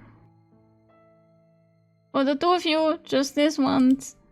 Upon saying that, Mom handed us each 100 yen coins. Wow, generous. The day was a cold winter day. At the Lantern Aquarium souvenir area, the smell of construction lingered faintly in the air. There were manta and penguin stuffed animals, stationery with a logo on it, and various souvenirs. At the entrance of that souvenir stand, there were the gacha machines containing that keychain. 5 years ago, you couldn't get... I don't think you could get a keychain for 100 yen. It's gotta be at least 300. I don't remember all the various types, but star sand was packed in the plastic drops, and the charms were all modeled after fish at the aquarium. It was fairly typical for a gacha, but at the time it seems very enticing to me. It was the same for Mari, and we gazed into the gacha machine. Mari was the one who would usually beg our parents at this point, but neither of us had brought a souvenir, and both of us said we wanted the keychains. Since Mom couldn't be completely broken, she emphasized the one time only bit. Yay! Mari held out both hands with glee, while I probably just smiled. I remember that inside I was just as happy. As to which of us went first, it was of course the more assertive Mari. She was always like this, a cheerful and inquisitive child. How cute, Mr. Star! Mari got a starfish charm keychain. At this point, Mari still didn't know the difference between a starfish and a star. I was next to get one. It was a pink drop with a jellyfish charm. Aww. Ah, a jellyfish. Oh, that's the one I wanted most. What, really? Mari pointed the index finger of her tiny hand, exclaiming in a loud voice. Mari was just learning how to use first person when she mentioned herself. Instead of a normal I or me, she said it slowly. Hey, big sister, trade. No way, I want this one. Ooh. And then she went missing. Jason! Press X to Mari! Naturally, as I had already fallen in love with the design, I obstinately turned her down. Upon begging my mother for one more time, my mother, who had warned us earlier, held her pursed strings tight, leaving Mari to sulk. Fine, stupid big sister! Oh god, and then she was never seen again. Shit. Without listening to my mother's admonishments, she ran off. Sulking after being called stupid, I naturally didn't chase her right away. My mother, being optimistic about the aquarium's small size, also waited a while to go looking for Mari.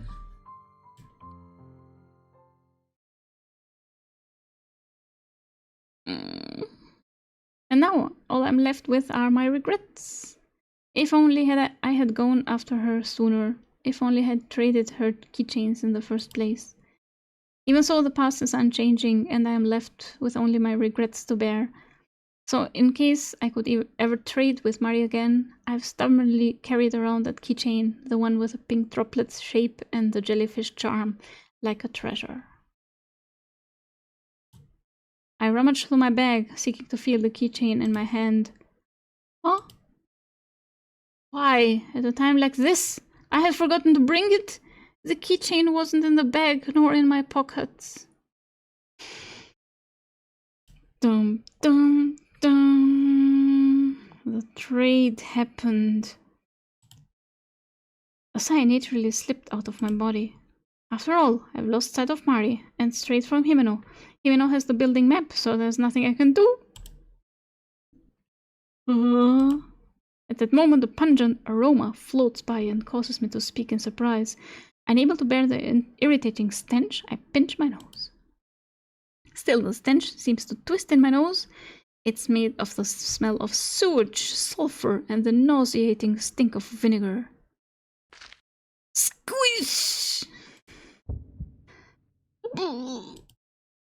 As soon as I try to get away from the smell, something soft creeps along the bottom of my foot. As I hesitantly look down, I realize the true identity of the putrid odor. It's a corpse. I'm not sure what type, but it's as big as my arm span. The body is slowly decaying and hasn't retained its original form. Yet by its bulging round eyes and slightly extended tail fin, I can just barely tell it was a fish. I couldn't tell right away, but it has a silhouette similar to a pirarucu. I feel like I've seen those eerie glaring eyes characteristic of a freshwater fish. I feel sick. I move my foot slowly and a small fragment of the corpse sticks to the bottom of my shoe, on the other side of which I notice something wriggling desperately. The slight sound of flapping wings departs from beside my ear, and I understand that the wriggling thing is an insect. Oof. Shaking chills run up my spine as if someone had pressed ice to it. I take a step back and drop my cell phone. The phone reacts with a backlight and LCD screen coming on, illuminating the dead body.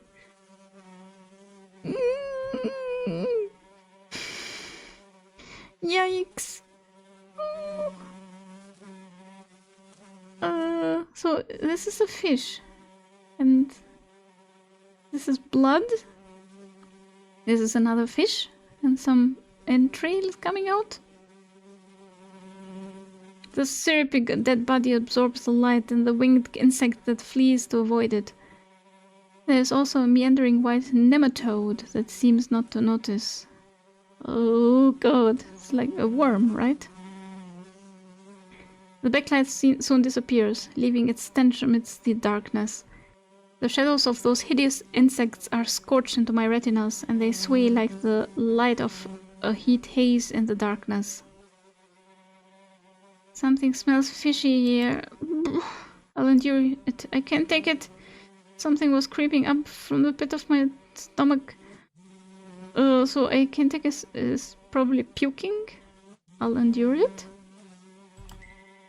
I immediately shut my mouth, enduring that what had come up. The intermingled acidic taste of the vomit that had come up and the scent of stomach acid lingering in my nostrils mixed with saliva and caused my eyes to water in pain. Why was it so painful? I can't figure out the answer to my doubts, not at all. I cover my eyes with both hands. I couldn't have made it if I didn't. But shutting out my vision leaves my sense of smell, causing the smell of rotten water and the stench of the dead body to become more intense, so I uncover my eyes. Oh, what is this? This is a place for the customers. Is it really alright for this to be here? On top of that, I was in the middle of chasing money, wasn't I? No, that isn't the problem. It is strange enough that there is a place like this in the middle of an aquarium. Anyway, I have to get out of here. The stench is so overpowering, it's as if I can see it. I want to get out of here quickly, satisfying myself with the argument that it's a garbage dump or something, and that if I only get away, I'll be fine. At any rate, I can go back the way I came. No, that's no good. I might run into Himeno. Why don't you want to run into Himeno? At this moment, I don't want to see her face. That liar. My eyes having adjusted a bit to the darkness, I search for a way out. Here the tanks are broken, the little remaining water stinking, and the bodies of living things have tumbled out here and there. I think about how happy I am that I can see. Even so, to find the exit, I'll have to look around. My nose has begun to go numb, and thanks to that I'm somehow able to retain my sanity. Before long, I find a dim emergency light behind one of the tanks, and head towards it as if it were the last hope I could cling to. I feel squishing several times beneath my feet, but I try to ignore it and move on. As I move towards the emergency light, it seems the smell is becoming faint. I guess used to the scattered shards of glass and the rotten fish corpses just before I reach the door. The tip of my shoe feels as if it has kicked something hard, something different from before. Wondering what I had kicked, I casually look down. No! I get the sensation that all the blood has stopped flowing through me and that my heart has stopped completely. The round thing I kicked has patches of hair, 2 eyes, a nose with a bone to it, and a mouth. All together it is.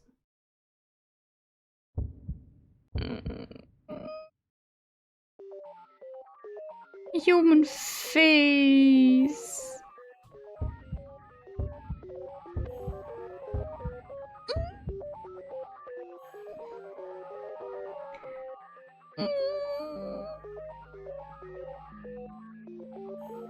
Speaking accurately, it is a head rather than a face. It's completely lifeless and rolls away with a flopping sound when my foot touches it.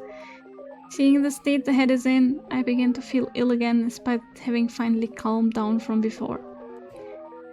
Of the white cranium, only the forehead area seems to be exposed. It seems this is new and has only just begun to decay. No, for starters. There is no way a human head should be rolling around here. It's my imagination. Or it has to be from some model. I haven't yet looked in the direction it was rolling. Convincing myself that it isn't a human head. It really is different, so there was no satisfying myself. I place my hands on the door in an attempt to escape. Unable to control my shaking hands, it takes 3 tries before I can open the door. It's a heavy fire door that is usually open.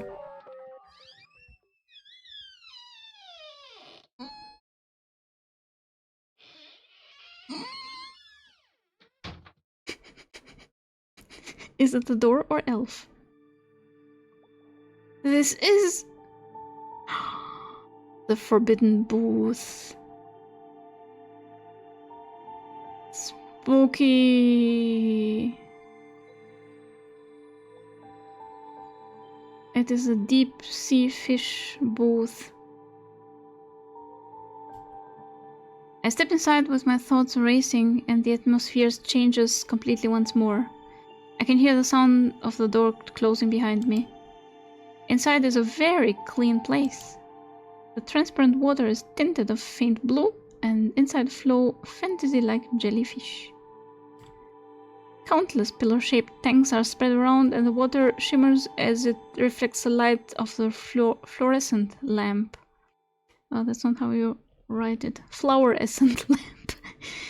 Red and yellow, green and purple, the jellyfish's bodies diffusing light like a prism. In spite of the strange space I have reached, I'm fascinated by the shimmering live art display.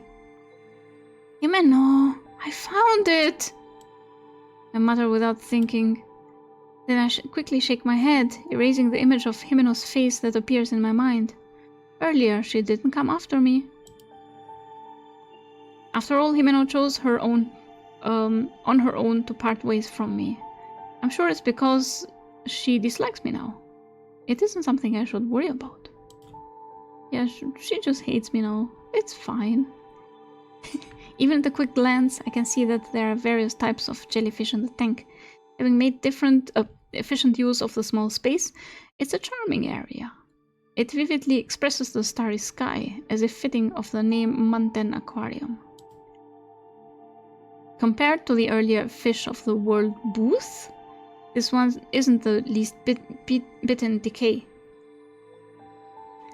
Going back is dangerous. I can't do anything by stopping here. I have to press on. I feel worried about Himeno all of a sudden. I'll go back. I wonder if Mari came this way. I have to press on? Let's continue. Let's go find the potato. Going back is dangerous. I have to press on. And so I start towards the starry sky.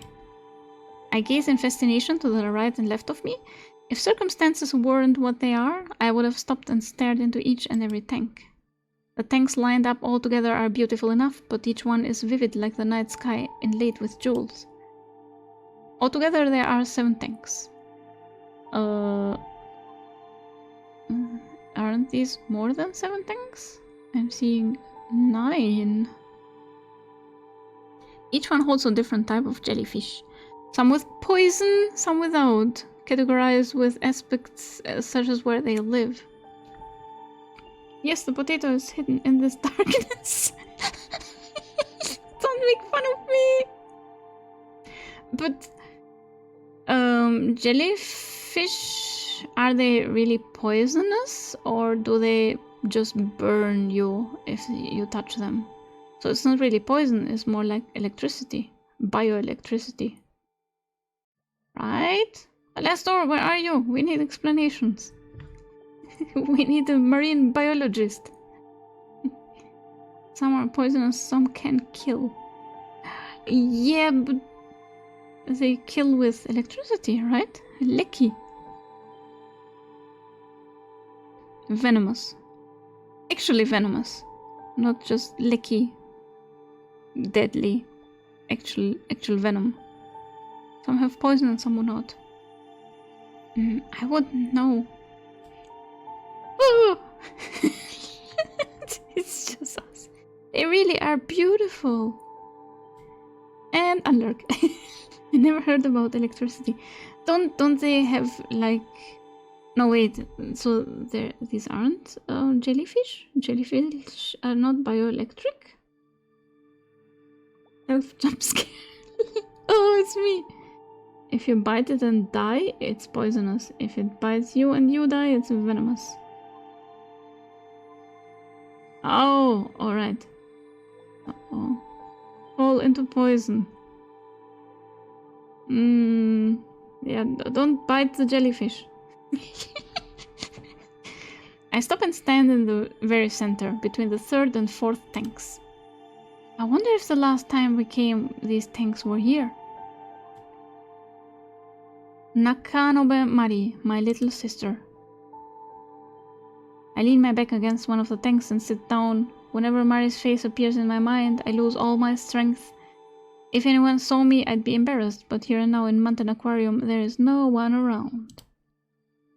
I heave a sigh and look up at the ceiling. For some reason, a large fan is revolving there. My memories of the last time we visited Mountain Aquarium aren't all bad. It was the first time in a long time all 4 of us had gone out as a family. Mari and I got along really well, and we always held hands as we walked. We would do things like play house or read picture books aloud. Mari was a bit more of a tomboy than I, so even though I was the older sister, she was the one who gave the orders. Since it was the first time the 2 of us sisters went to the aquarium, it was natural for us to be very excited. Just as one would expect, the first time Mari and I laid eyes on the creatures of the sea, we experienced fear, awe, and a sense of being deeply moved. The creatures we saw at that time have stayed with me as vivid memories. Happy memories. I still have plenty of them. But on such a special day of all days, Mari and I ended up fighting. The rest proceeded just as I remember. Since then, my parents buy me anything I want. Oh, God. However, I changed as well, and I didn't really want anything anymore. Greed itself seemed to decline for me, and I never really got excited for anything. Fuck.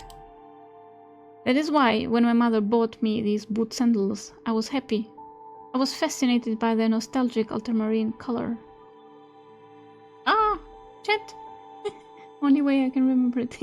Jellies common have electricity in video games and such, but I don't know if any of that with them in real life. They were hyped for the fishies! True in media too, but with one little difference. When a fictional character has a run-in with a jelly, it often sets their hair standing on end, with sparks flying or some other electric effect surrounding the victim, as if they'd just gotten a dose of harmless electrocution. In many cases, it's just a visual or audio effect used to show the viewer that the stinging is actually occurring, and that said stinging feels like getting shocked. I found this online just now.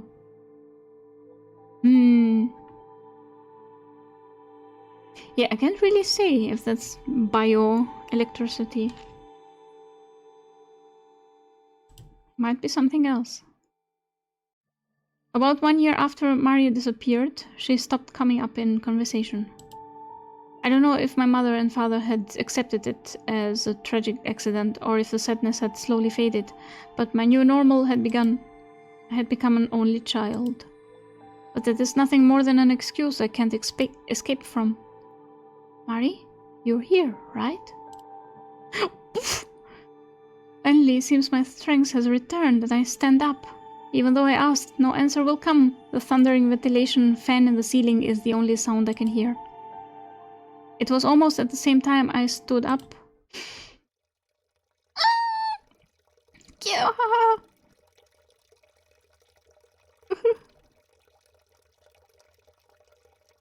A crack appears in the glass of the tank behind me.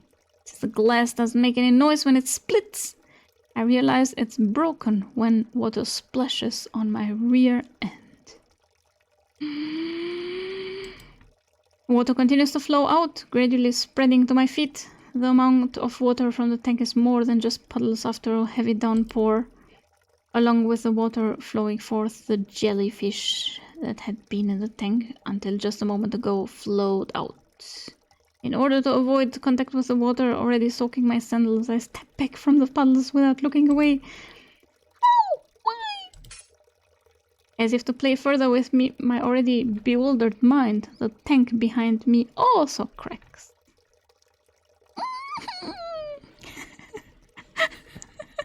Oh god, what is that? Guppy, thank you for the on-screen celebration.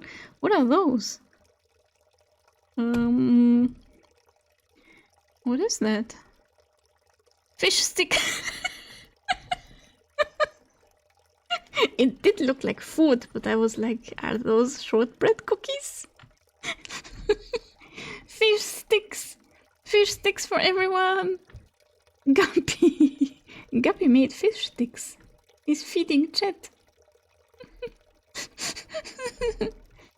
There's an episode in SpongeBob where Patrick and SpongeBob are getting shocked by jellyfish, but it's just to show them being stinged by the poison. Oh, yeah. Fish sticks.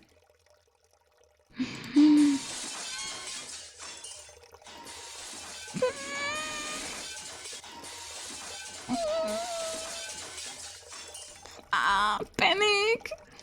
This time I hear the high-pitched noise of glass cracking. Following that, the tanks are each destroyed in turn.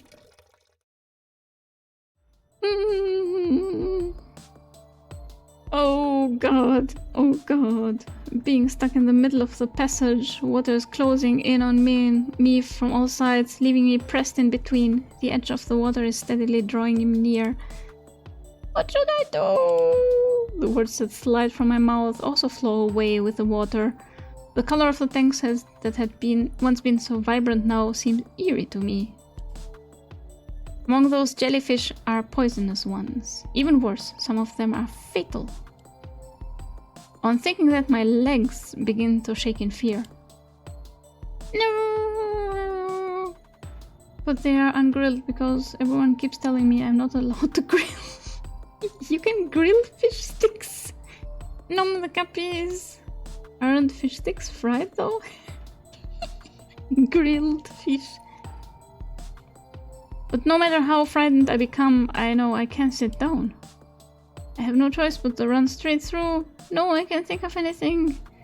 As if the area I'm in is shrinking. Water and jellyfish are both heading toward me. It's impossible for me to touch the floor. Wait, can I save? I can save. Save's coming. I have no choice but to run straight through. I no longer have time for doubt. At a glance, the door on the opposite side is closer than the one I came through. From here, the distance isn't too far to the interior door. Running at top speed should be good enough to reach that one.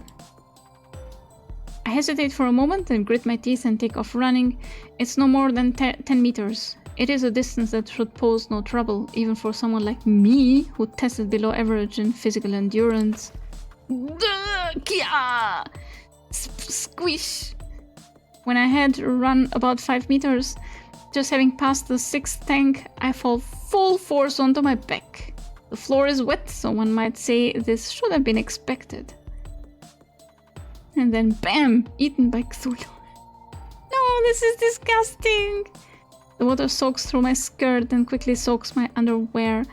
The tank water is in a direct contact with the skin of my rear. It is cold and wet, uncomfortable but unavoidable. When I put my hand on the floor to try to stand up, I discover that action is a mistake. Oh, ouch! I squeeze my eyes shut at the pain that feels like I've been stabbed by a cold metal needle. No, it doesn't just feel like it. I've been stabbed by something. Have I been stung by? Shaking, I shift my line of sight to my hands. A jellyfish is covering my right hand. Hello, jellyfish! At that moment, I get upset that I can feel the coldness of the water around my right hand. Smooth scream. Light potion! Yay! Lighter fluid. I got stung! What do I do? Someone...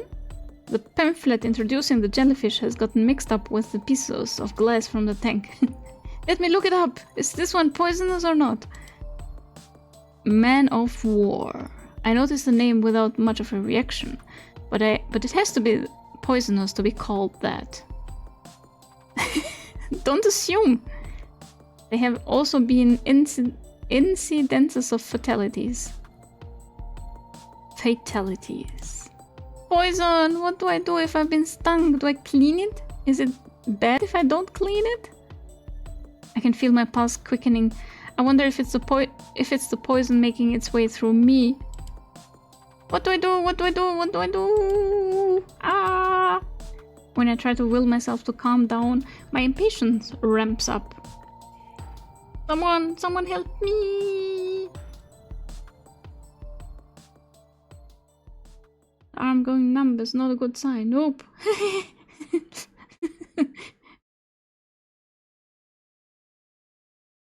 Trying to use my pulsating right hand for support to push myself up. I slide in the puddle and can't stand. It hurts. It really hurts. I put water on the area where I had been stung in an attempt to rinse it out. However, the opening of the wound stings and startles me. I need fresh water. Trying to apply pressure to the vein, I tightly grip the area where I had been stung. And Mom, Himeno, Marie. Wanting to be saved, I call out as loudly as I can. However, in reality, my voice has already grown hoarse. The corners of my eyes grow hot, and from them fall individual droplets. Oh, I'm going to die. By man of war. My voice is no longer really a voice at all. Before long, an electric shock runs through my right hand. The subsiding of the intense pain brings my senses back to me. See, Lecky. But my voice will no longer come out. Even when I try to think of something, nothing happens except the sensation of pain whirling inside me that fills me to the brim. Unable to control my body, I fall to the ground. First my head, then my chest, from my stomach to my feet. Having fallen on my face, half of my body is submerged in water. Is this a bad ending? My heartbeat quickens. I become acutely aware of the flow of my blood. Unable to stand it, I vomit. Oh, you know what happens when you make assumptions? You make an ass of you and Umption.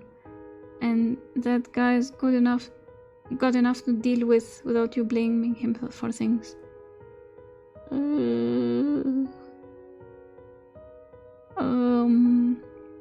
I'm not good with puns. You can make them. Chat will love it, but don't expect me to get them. The vision going blurry isn't great either. Nope. Quick, the jellyfish to counter the poison. It is a good ending. The others are probably worse. Marisa, hello! Welcome! We're getting the bad ending for this game, I'm guessing. I vomit. Welcome, Marisa. Hope your Sunday has been nice. The very idea of being able to endure it no longer occurs to me. Even so, the poison won't be expelled from my body. My entire being becoming numb is proof that my blood has been pumping so quickly it has worn down my veins. Huff! Huff! Wanting to rinse out the remaining vomit in my mouth, I sucking water. It tastes like salt.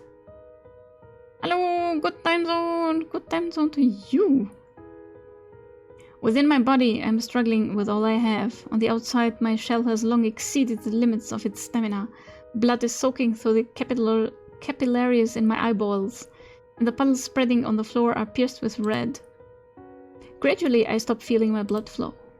Is it because my heart has stopped, or because my consciousness has disappeared? Either way, my consciousness stops and fades into the darkness. With the same simplicity that the ventilation fan spews out old air, my breath is evacuated from my body.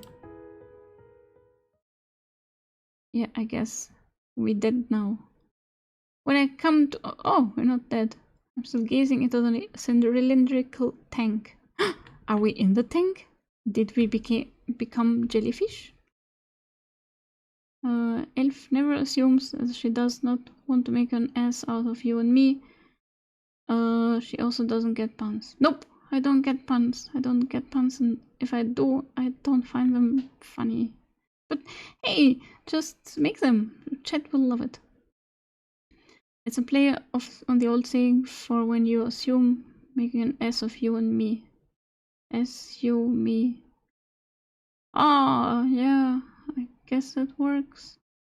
Thank you for your contribution. I'm dying over here. I will watch the wordplay from now.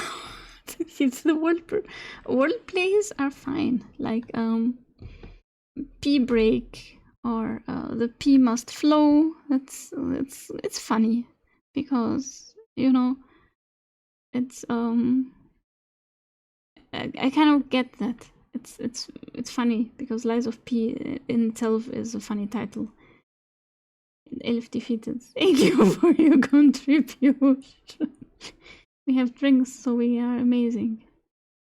Yeah, you have pumpkin spice latte. Enjoy it. When I come to, I'm still gazing into the cylindrical tank. Vacantly, thinking nothing other than, I wonder if something's in here. I just stare into the tank. I have neither the urge to call out, nor the desire to walk away. Merely the sensation that my consciousness alone is floating along the rippling sea. Why on earth am I here anyway? What have I come here to do? Hunt ghosts! Whether I can't remember or there was just no reason from the beginning. Hydration! I guess hydration is important when you are in an aquarium. And stretch! Thank you for redeeming hydrate and stretch. Ouch, my neck.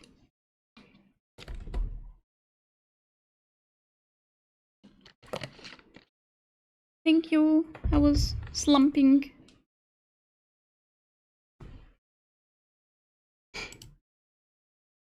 Familiar girl. That's our friend. The jellyfish are pretty, especially this jellyfish.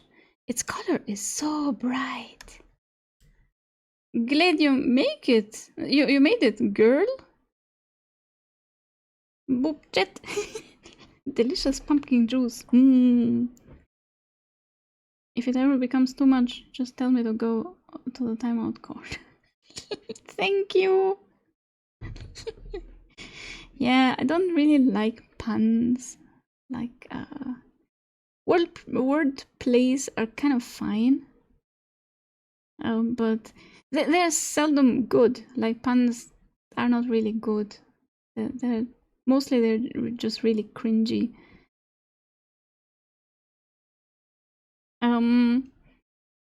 The voice that starts talking right in front of me catches my attention for some reason. I feel like I've heard it before somewhere. Well, who is it? I'm unable to remember clearly, seeing only a wavering face that won't come into focus. Anyway, Mayu, where did she go? Mayu!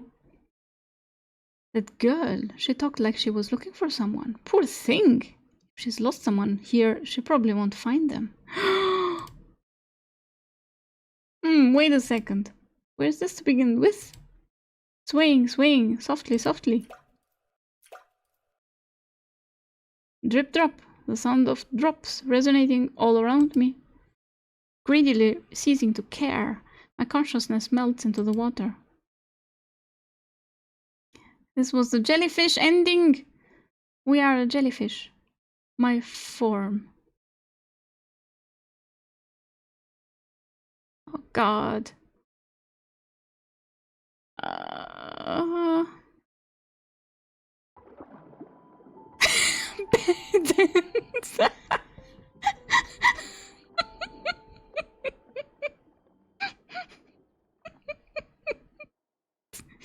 Yep.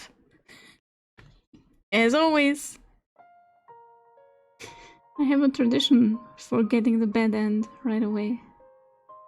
But hey, we saved. We can load. We can save scum. Nice speed run. Turn into jellyfish. Bad end. How is it a bad end though? Elf just doesn't get our stingy jellyfish. Strange Noise loves pun. You two will get along nicely. Yeah, a lot of people here in chat love puns. Like Kimixter loves puns. One of these days we'll make a VN for Elf with only bad ends. Sounds like a good time. I can only win. Right, load, load. Wait.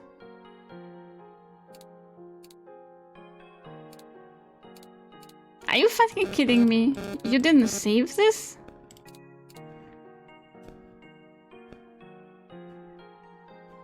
Maybe continue.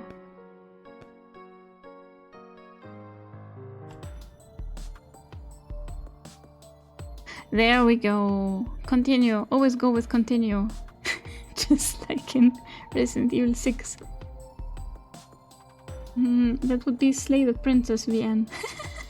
Continue. Yeah, quick save is continue. You did a quick save, not a hard save. I couldn't even do a hard save. I only had this one. I can't think of anything. No, I can't think of anything. I'm becoming panicked. If I don't calm down with my thoughts swirling around so frantically, I'm getting even more confused. It's a vicious cycle. My sandals are getting dirty. It isn't the first thing that occurs to me, but regardless, it's my only clear thought. The puddles of water are gradually drawing closer, and I can feel anything from the strange jellyfish. I feel my heartbeat speed up as my chest starts to hurt from nervousness. Oh no, and break! Crap. Alright, another ad break, I guess.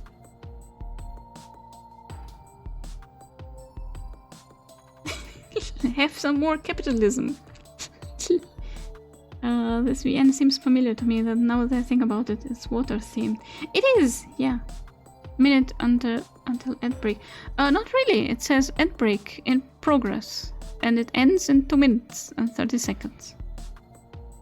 So, yeah, ad break. We were just getting our feet wet with this game, though. I guess so. Socks. Alright. I will take an ad break. Your ad break is different every time. Really? It's always every full hour.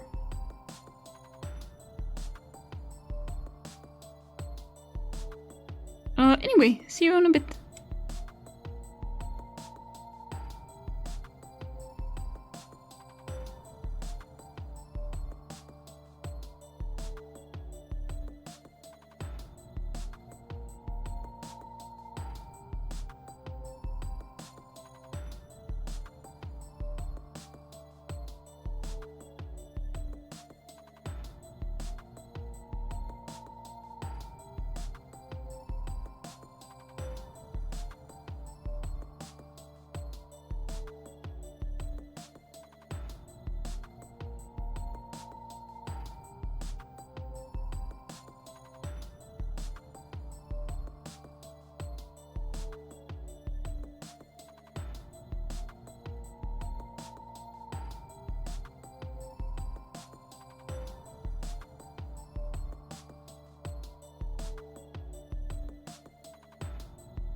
Alright, I'm back.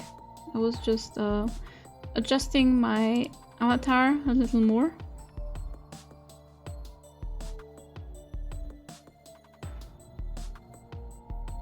And yeah, that emote is not working right now because we have a seasonal emote for Halloween. Bubble tea became pumpkin spice latte. Sometimes it's at 59 minutes, sometimes at 1 minute, 3 minutes, or 3 minute mark, and it changes every stream. Great. This is a free demo on Steam, guys. Yeah, it is. in case anybody else wants to dip their toes in. Yeah, if you want to try it, it's free. So I'm playing the free version and deciding whether I am gonna get the full version. I just can't give up. Yeah. Time to become jellyfish again. Twitchy, twitchy. I feel my heartbeat speed up as my chest starts to hurt from nervousness. At this point I have to run through without worrying about my sandals. Though they are sandals, the soles are strong. As long as the jellyfish don't jump, I probably won't get stung. Little by little, the safe spots are disappearing. I tightly pull my legs together, which makes me stagger. I let out a small scream and straighten up a bit. With nothing behind me to lean against, I'm just about cornered. I wonder if I'll die of jellyfish poison. Rocked by waves of blended nervousness and fear, I carelessly entertain that line of thinking. The meter gauging my fear must be in full tilt. I think with cool self-deprecation. You! From earlier! Says familiar man. Oh, it's the dude, the hip-hop dude. Why is not hip-hop music playing again? Huh? The sudden yell confuses me. Upon looking in the direction of the voice, I see that the door has been thrown open and a man is standing there. Shoot! Why are your feet exposed? Oh, it can't be helped. That is definitely Yoshi-san. The man we had called names is now gently removing his shoes and tossing them over to me. My mind races as I catch them. They are thick-soled boots. Put those on and make your way over here. All of the jellyfish floating there have deadly poison. Be careful. I take off my sandals and put my feet into his boots, just as it tells me to. The size doesn't fit at all, and they are way too big, but not so big I can walk in them. I cautiously take a step and, confirming it's alright, take my second and third steps toward him with my sandals in one hand. Thank you very much! You can thank me later. For now, don't look around, just come toward me. I know my breathing is increasingly rough and I get a little embarrassed. He paused his speaker.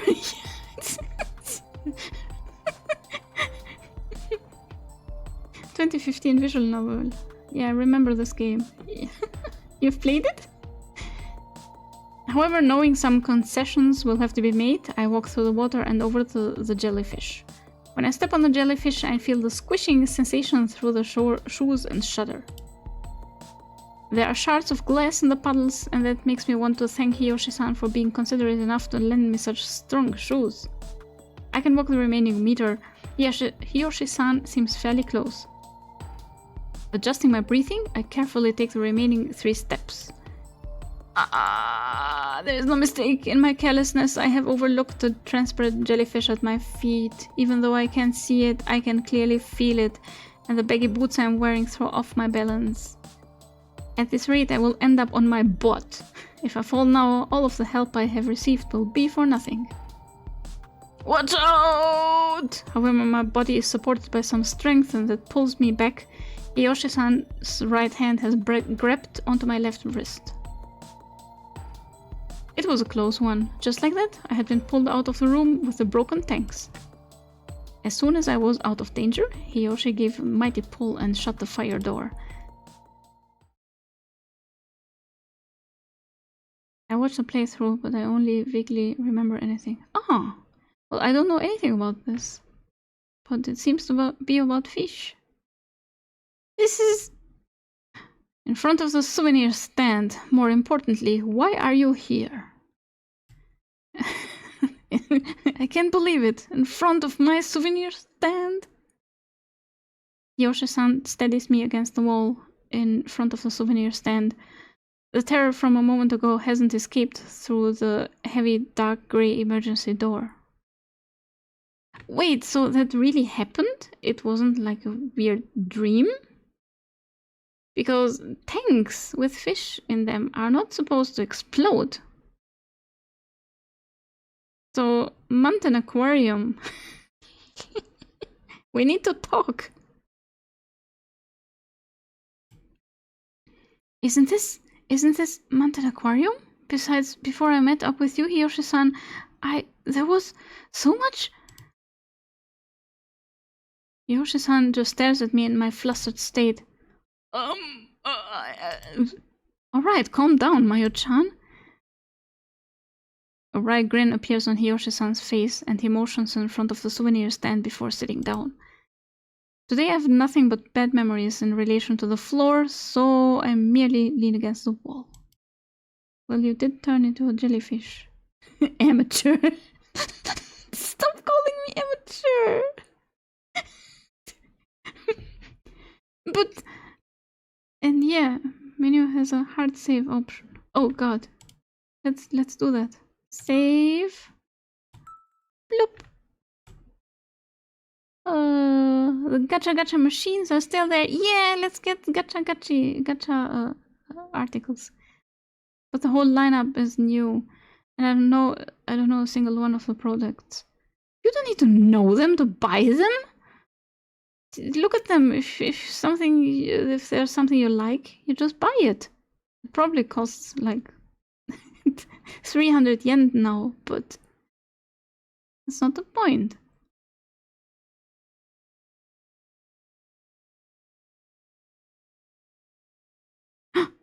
Is the demo over? I see the title.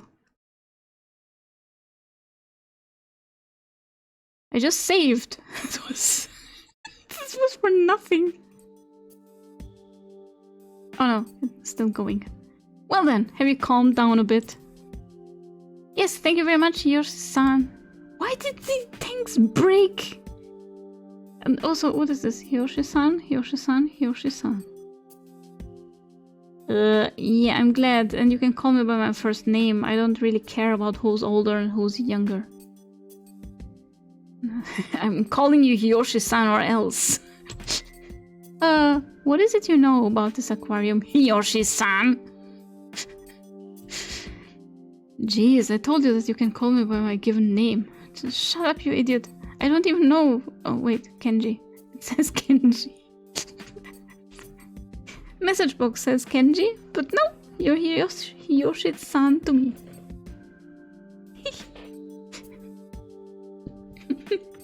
I want 12 turtle plushies.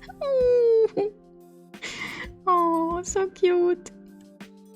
His bright grin appears again, but there's nothing I can do. I have some hesitation about actually calling an older guy by his given name. Yeah, that's... And I've only heard his first name once, so I don't really remember it. I don't know who the fuck you are, Hiyoshi-san. Leave me alone. After that, Hiyoshi-san makes a serious face. I think of him as a light-hearted person, but as his mouth straightens, his face seems very focused. Well, it's fine. At any rate, there's only one thing I know. This is Mountain Aquarium, but it is not Mountain Aquarium. What? It is not Mountain Aquarium? Something like that. I don't know the principle or the cause behind it, but this Mountain Aquarium is on a distinct time axis from the one you and I visited earlier, Mayo-chan. That's what I think. I can't think of it as anything else. So it's actually Silent Hill, the other world. All you did was show up and be a stranger danger to us. I didn't try to forget you, honestly. Yeah, thanks for saving me and all, but saying that age shouldn't matter while we talk to each other, it's not that. It's not correct, you know? I mean, age doesn't matter once you're both adults, but she's still going to school, so... A different time? Whether past or present, you could even call it a parallel world, Hiyoshi-san adds. Yeah, it is the other world from... I can't understand what he is saying, not in the least. Derp, derp. How do you know this, Hiyoshi-san? She's not a gamer, so she's never played Silent Hill. It is... Yoshi-san mumbles and snorts. He looks my way and smiles bitterly. Mayo-chan, didn't you meet any friends or acquaintances from long ago? Oh, so that's supposed to be normal. Huh? On the contrary, you didn't see any staff or other customers, did you? His words seemed very enlightened. I couldn't think of a single thing. After all, I had just come from that experience firsthand. I've never played Silent Hill. Alright, me neither, but I've seen it. And I know what the other world is. So it's like this world, but a little different. A+ explanation.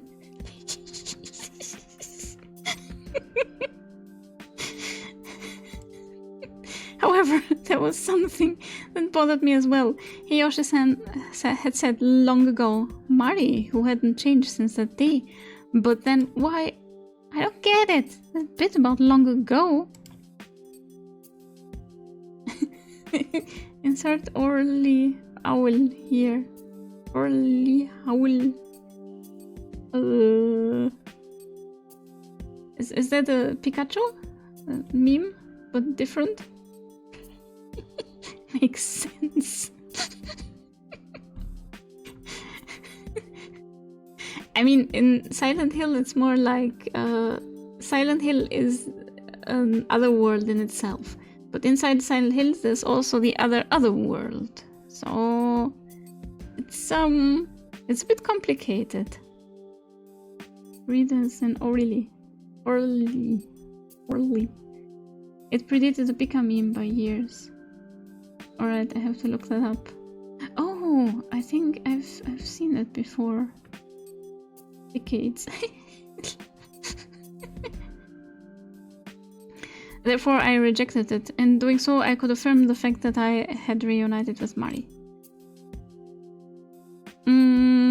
Is that so? It seems I said something a bit strange then. As he looks away and says this, I have no response for him. Staying like that for a moment, Yoshi-san says, by the way, and continues speaking. I think what caused the glass in the jellyfish tank to rupture was an expansion of gas from something within the tank. Oh, really? Add it to the image channel for reference. Oh god. I think I've seen it briefly, very briefly on Gaia Online. But I don't think I've seen it in use that much. I'm late. Yuki! Hello! Yeah, we're on our second demo. You're not that late, but welcome, Yuki! Hello! So this girl is in an aquarium, and she entered like a strange time axis, he called it. And the tanks exploded, and she was turned into a jellyfish. But then we read it, the whole scene, and now she escaped. Hope you're having a nice Sunday. The first demo was certainly food for thought. No! We were looking for a potato with a capital P. Sorry, chat. Life. He laughed. I kind of got it. Food for thought. Yeah, it was painful. Right. He says gas. There was gas within the tank, and then the tanks exploded. So the gas expanded and ruptured the tank from within? We're thinking about the cause, right? Since there is no staff in a space-time distortion.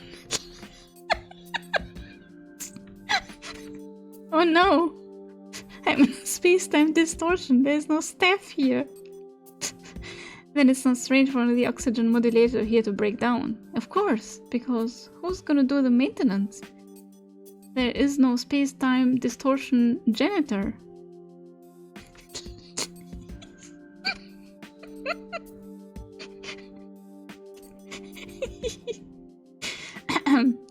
Sorry.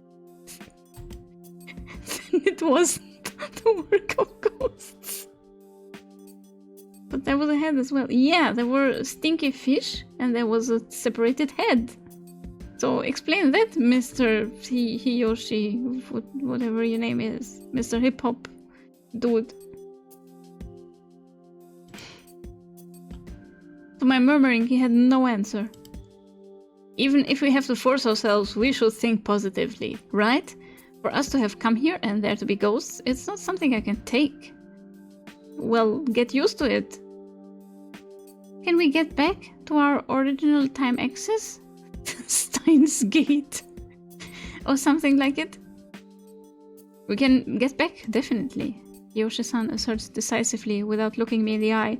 Once again, he starts the next topic with a quick, by the way, that girl that was with you, the one who seemed into the occult and stuff, what happened to her?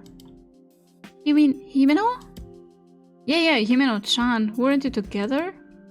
I inflate my cheeks thinking about it. When he notices, I become embarrassed and look down. I rest my hands on my knees, and moving them up and down, I say, I don't know. Ah, you're a pretty easy read, Mayo-chan. Got into a fight, didn't you? It has nothing to do with you, Hiyoshi-san. Stay out of it. Nosy bitch. But there was a head as well. Yeah, there was a head. Sorry, I thought it was a new message. Mayo always fighting. Yeah, punch. Punch, Himeno. Still, you do get that there's something foul about this aquarium, right? Mayo-chan, you experienced that yourself. Yeah, why is this aquarium still open? If people can get into strange rooms with separated heads and poisoned jellyfish and tanks that explode? At his words, a pang of pain surges through my chest. That room with the rotten corpses, the sudden cracking of the tank at the jellyfish booth. When I think that the same accidents could happen to Himeno, I instinctively leap up. Because of ghost hunters, of course. Exploding tanks part of the experience. It's like an escape room that you can book. Get out of here while the tank explodes. Speaking honestly, I have no desire to see Himeno's face, but knowing that the whole aquarium is dangerous, I can't calm down. What ifs? Imagining possibilities alone makes me want to cry. Wait a second, Mayo-chan, you must be tired from all that's happened. Moving quicker than I do, Hiyoshi-san's hand holds me back. I'll go look for Himeno-chan for you. I'm more knowledgeable about this place. You wait here. As he says this, Hiyoshi-san gives us thumbs up. It was a mystery to me. We had only just met today and had an inconsequential conversation. So I wondered why he had come to rescue me. He was even showing concern for Himeno. He was supposedly a total stranger, so why? Please, Hiyoshi-san, please wait, I'll go. Oh, God! No. Save. Without hearing my response, he starts walking away from where the jellyfish booth was. His face and profile made me feel very reassured. Keep feeding the guppies and nobody explodes.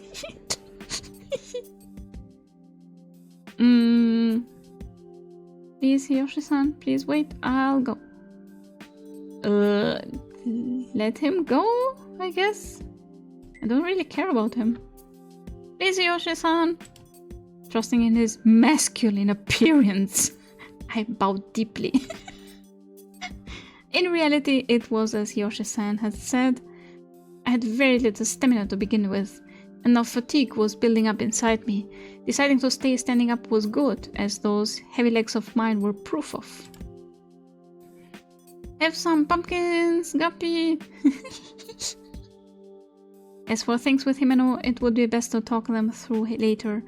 If we talked them over in this tense state, we would probably just get into another argument. Hiyoshi-san might even serve as our mediator. As expected in this gloomy building, he didn't have to walk far before he disappeared. The sound of his gradually fading footsteps had also disappeared. The only thing I could hear nearby was my own breathing. That's why that high, roaring scream pierced right through my eardrums. Oh god! Oh, he's fucked. Kenji! Yeah! It was a scream that seemed to have echoed through every corridor. No, in and out of the whole building. It wasn't just someone shouting, but someone crying out as if splitting apart their throat. Oh man! Yeah, that didn't help him. Oh no, he is not final girl material. That's the trouble. At the sense of impending danger that the voice bore, my own throat began to tighten. Let's scream! Well, there goes the man. That voice wasn't merely familiar. It was the voice of Hiyoshi-san, who had been right in front of me just 1 minute earlier, looking all manly and stuff. Well, in horror movies, men never survive. Only girls do. Only final girls. After that single loud scream, I could no longer hear his voice. Yoshi-san? No, wait, this is not hip-hop music playing. This is more like... rave! Rave! Rave music! It's almost dubstep.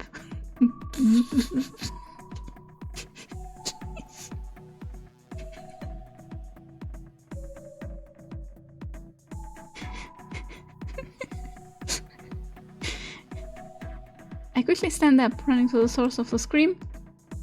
The place connects the tube tunnel booth and the souvenir shop. That's where I heard the voice coming from. I ran towards the tunnel tech. Oh, Mayo-chan? I told you to wait there for me.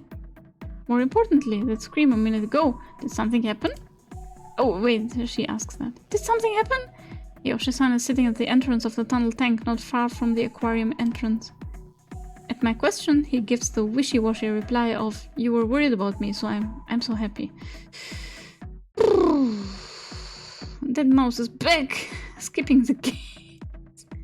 Nah, it's a somewhat embarrassing story, but it looked like there was a person floating inside the tank. Under the circumstances, it just surprised me. Ah! A person in that tank. Speaking of which, Himeno mentioned something like that. But I'm glad. I thought you'd gotten caught up in some terrible situation, like I had earlier. Bonky Yoshi, yeah. I was relieved from the bottom of my heart. Following that relief, I became aware of my own fear of being isolated again. Chuckling, Yoshi-san scratches his head. Say, Mayo-chan. Oh god. I never got to hear the rest of what he was going to say. Uh-oh! Huh? It all took place in a matter of seconds, leaving me unable to make sense of what had happened. However, I gradually realized what was unfolding before my eyes. From Hiyoshi-san's neck up, I could see through to the tank. Stretch! Hydrate! Oh, thank you for redeeming.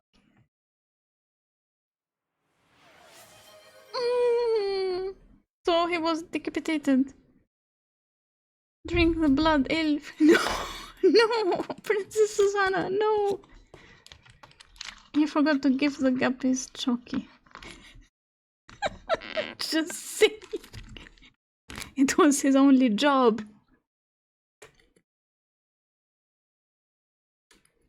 Ah, dehydrated.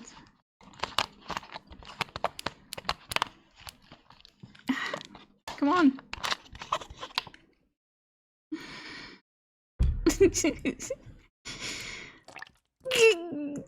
I didn't understand what I was seeing. In other words, his head was no longer where it should have been.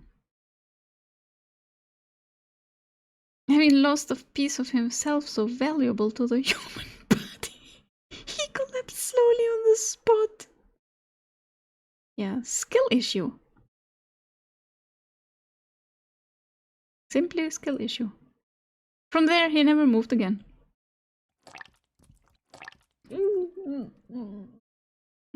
Soaking up the blue lightning, his reddish-black blood spread across the floor. Oof. Amateur. Oh my god, artwork!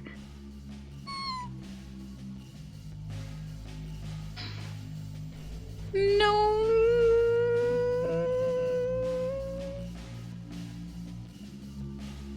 Will the guppies accept the pumpkin? I don't know. This time it was my turn to split my vocal cords.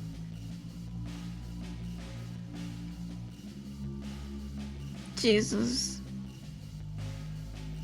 Why? How had he gotten like this? What could have happened to have left him in this state? Yoshi-san's head tumbles along the ground and catches my eye. His eyes are wide and his pupils dilated. The grin I had seen hours earlier still spread across his face. There are marks at the nape of his neck, as if his head had been bitten clean off. Yoshi-san? Are you okay? I intended to run and leave the dead Yoshi-san, but whatever left those bite marks was still nearby, but I couldn't do it.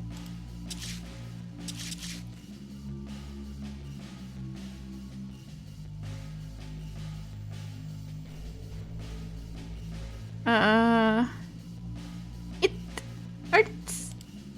The area below my knees had become pitch black. My boots! Mom! It's no pain, only the visualization of pain running through my mind. In spite of losing my legs, I can actually feel the pain. Of course not. That body of mine has lost its legs. I'm watching it from a separate place.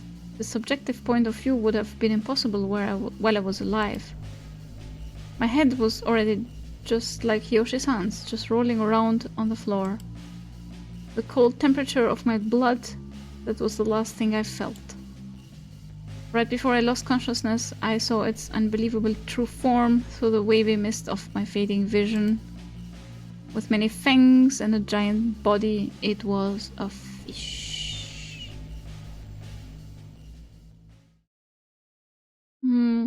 Well, at least I'm collecting achievements. Decapitation 1. Hey, let's go for decapitation 2. Ghost fish. Something like it. Bad end. 1, so there's more? 1. Yeah. Alright, 2 bad ends. And 2 bad ends in the other game as well. No potato. Phenomenon, one that doesn't stop. Alright, this time we go in there. Please wait, I'll go. Please wait, I'll go. Somehow moving my heavy legs, I follow behind Yoshi-san. Would have been easier to leave it to Yoshi-san, however, Himeno is my best friend. So I can't believe we had fought, that reality can't be changed, so I want to go get her.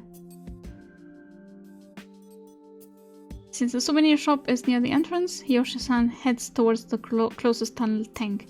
If Himeno is still in the building, then we need to look everywhere for her. I'm able to catch up with Yoshi-san before he enters the tunnel. I'm going too! Oh, Mayo-chan, I told you to wait there for me. I can't do that, because Himeno is my friend. On hearing what I said, Yoshi-san gives me a patronizing look while grinning at me. He won't grin for long. Elf just catches all the bad ends. I mean, I'm not sure if we can play this. If there are probably no good endings without buying the full game. And happiness is only the DLC. If it's just going for all endings, run.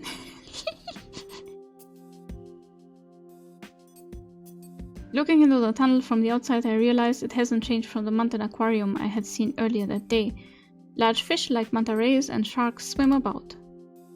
This is the tunnel tank. If you two went in order earlier, then shouldn't we start with the first exhibit?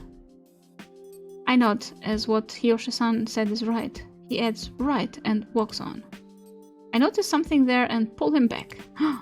Look, over there! I say as I point to an area nearby that's visible from the entrance. As the silhouette becomes clearer on close observation, I become frightened. Something hops freely from side to side. It bounces about the tunnel numerous times, then stops itself. After bouncing up and down on the floor several times, it ceases to move, completely exhausted. Straining my eyes from far away, I can see that it is a fish. It's a murder fish. From what I can see from 10 meters away, it has sharp fangs and a body as thin as a rail. That might be a cutlass fish. We should get a better look. Oh, probably not.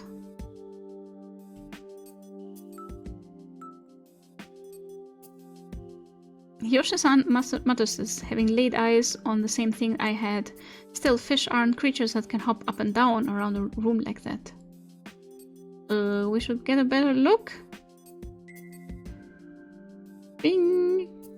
After waiting near the entrance for several seconds, a fish resembling a cutlass fish bounces around the tunnel, then flops down on the floor, causing the amount of fish corpses on the floor to increase.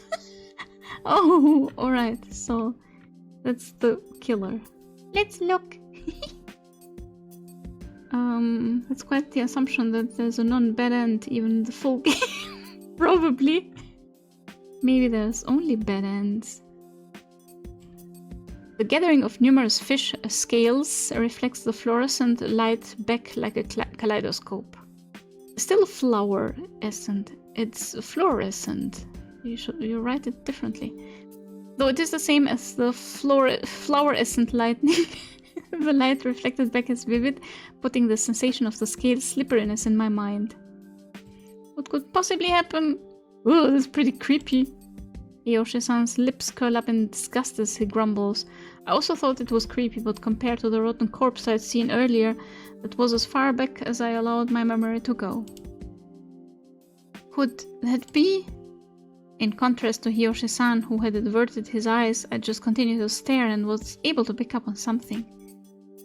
Those fish hopping around, they're coming from below. From that place that looks like a vent. They're venting! From the beginning of the tunnel, the fish hop up intermittently. It doesn't appear as though they are going to stop, with a new fish popping up after a fixed interval of time passes.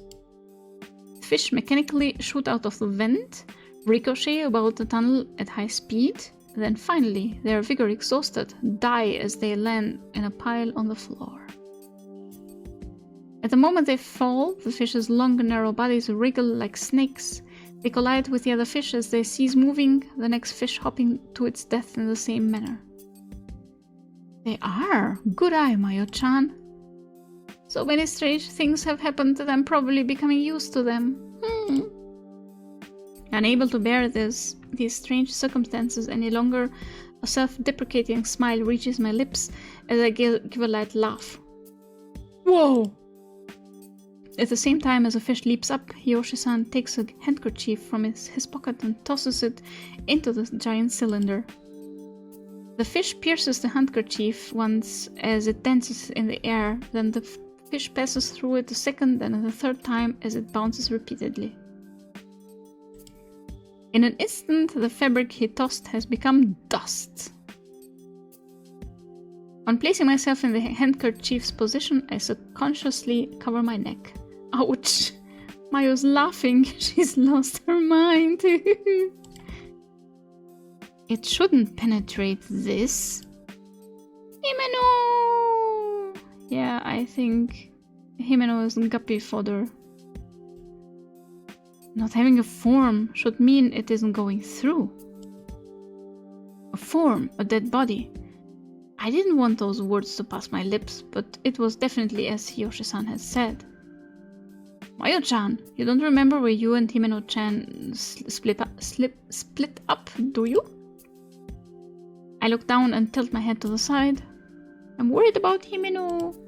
I can no longer make baseless statements like this. Like Himeno is fine because she's Himeno. The reality is that if Yoshi-san hadn't rescued me, I'd no longer be in this world. I would be in a jellyfish world. There's no way I can let that happen to Himeno. I have to hurry and meet up with her, and then find a safe place.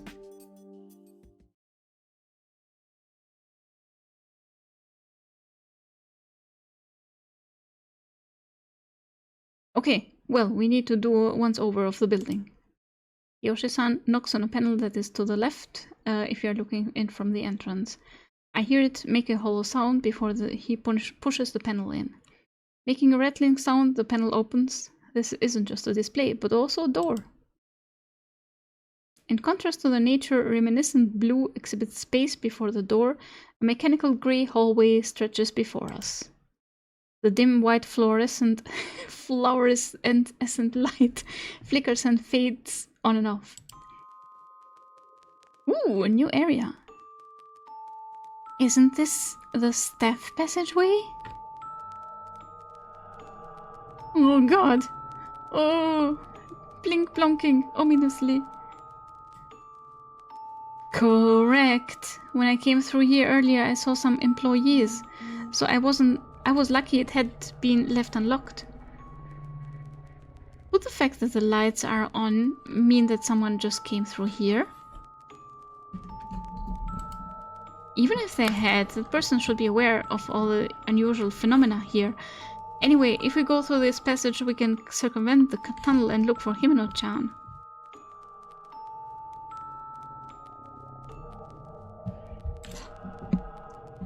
Alright. Wait.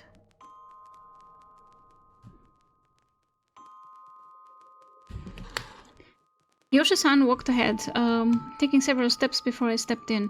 I was hesitant about walking through the staff's passageway without permission, but it was certainly better than going through the tunnel tank. Flower essence light. Thank you for redeeming Stretch.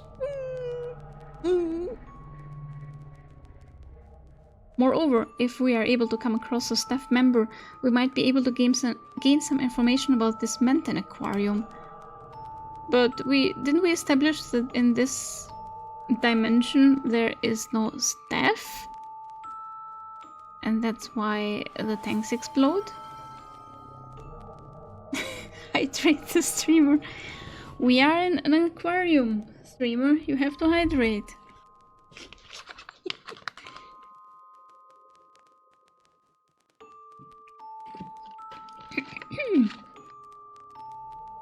Thank you for redeeming hydrate.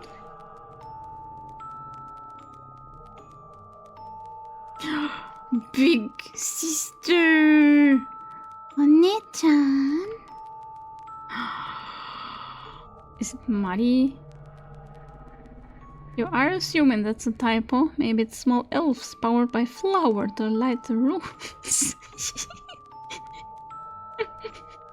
Fluorescent light.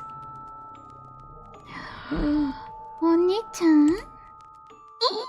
The staff passageway is approximately 10 meters, just wide enough that people can barely pass each other.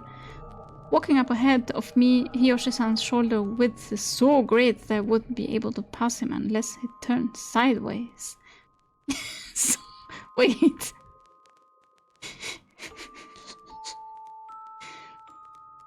So he is like this big. You can walk past him. Powered by potatoes, not potatoes! Even more than before, Hiyoshi-san seems stronger and more reliable than ever. Last time you thought that he died horrifically. One-chan. Huh? The voice that I thought was just in my head bore a silhouette. The second time, it made me suspect that it was probably an optical illusion. Behind me, I was sure I had heard a nostalgic voice. Nostalgic voice. What's up, Mayo-chan? Yoshi-san asks me without turning around. I squeak out that I'm fine and turn my attention to his back. Coco's on his back. Oh god! There she is. Oni-chan. However, that was my confirmation.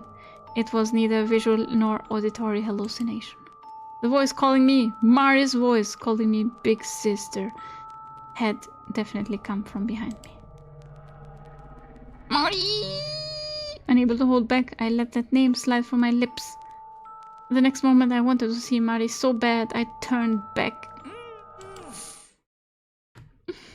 Shit. Another bad ending. Oh. There she is. Oh god, she looks so smug. I'm a fish now. I'm a deadly ghost fish.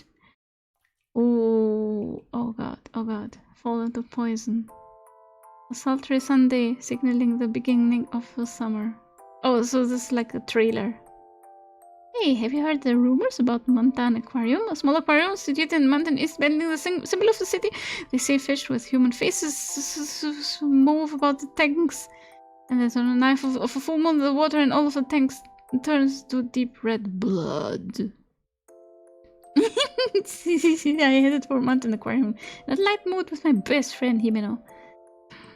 It was supposed to be a fun revisit of the aquarium until I reunited with my little sister Mari. But she was there. Even though Mari was there, Himeno, why? As secrets come to light, the aquarium changes. Goth girl! And hailing the night of the full moon. Drip. Drip.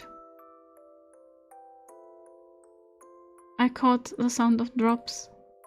The sound of those red drops.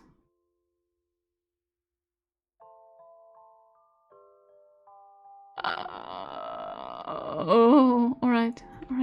We finished the demo. Oh my god. And damn, this girl is falling for the stranger danger dude, and meanwhile the other girl is crying because her perfect date got ruined. Clueless main character. Oh god, what was that? Oh, it's just the logo. Bad ending after the to continue. Speed read! Let's go to the blood aquarium! Woohoo! Demo finished! Wow, chat. We finished 2 demos today. So which game would you play? Which one do you want to continue first? I mean, I can play all of them, but gotta run. Hopefully the game won't be a 2-hour epic. Thanks for being here, Metgame. Bye. Have fun. Have fun, Met. Scariest jump scare, the logo. 3? 3 what? You mean together with Pocket Mirror? What we did that last week. From these I like the jellyfish one more. Let's make a poll. We haven't done enough polls. New poll.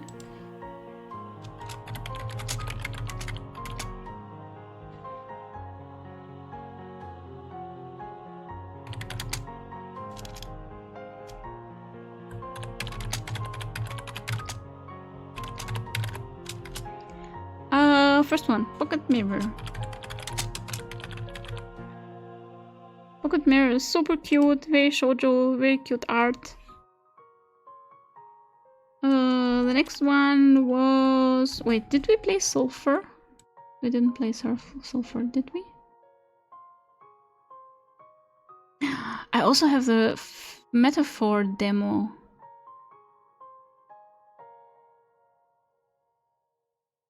Pocket Potato fall into cook.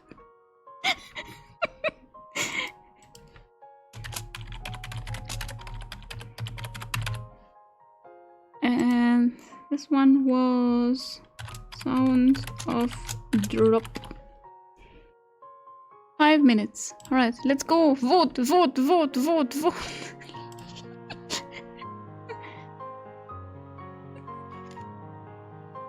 Pocket potato.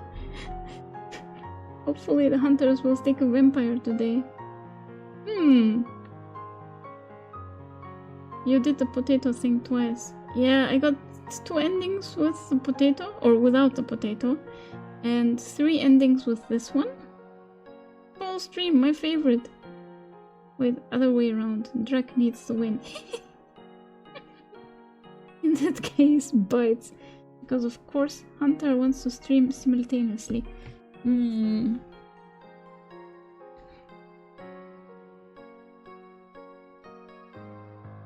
Of course he does. I'm going with cooking because I'm hungry. Thank you!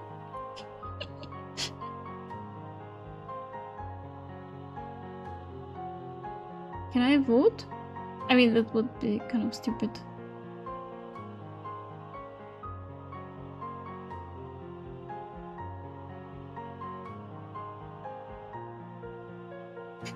I voted.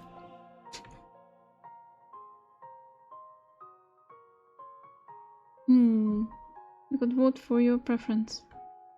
I kind of like all of them equally. I want to continue all of them. I'm a bit scared of cooking companions, but I think I could manage to. You can also go with democracy. And I like Pocket Mirror. I think it would be the most frustrating to play because of the quick time events. Like the chases. I don't think I'm good at these. It could be really, really super frustrating to play. And Cooking Companions is has jump scares, which I'm not into. And this one would be probably the easiest to play because it's it has a good story. It has cute art, not like extremely cute art or anything. So I'm undecided actually.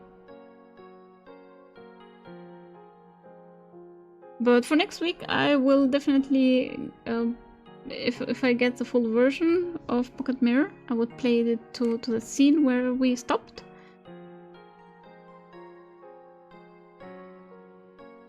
Or we could play this one.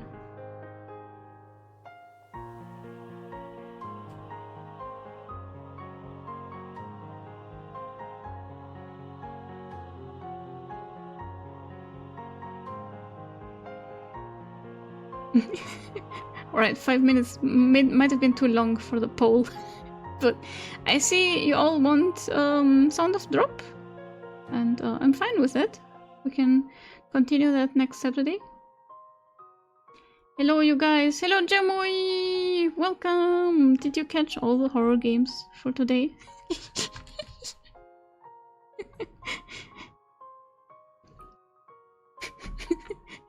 I got 3 bad endings for this game. Wait, was it 2 or 3? I got the exploding jellyfish things one. I got the one where they both get decapitated. So it was 2. No one wants to eat with me. Oh no, no cooking, no potato. You missed Elf running from bedhead to bedhead. I successfully avoided them all. Well, we're gonna continue next week. Only 2. Oh, right. You died by jellyfish and got 1 decapitation. Yeah.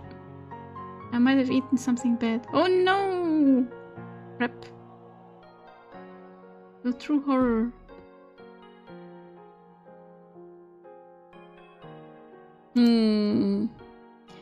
It's 7.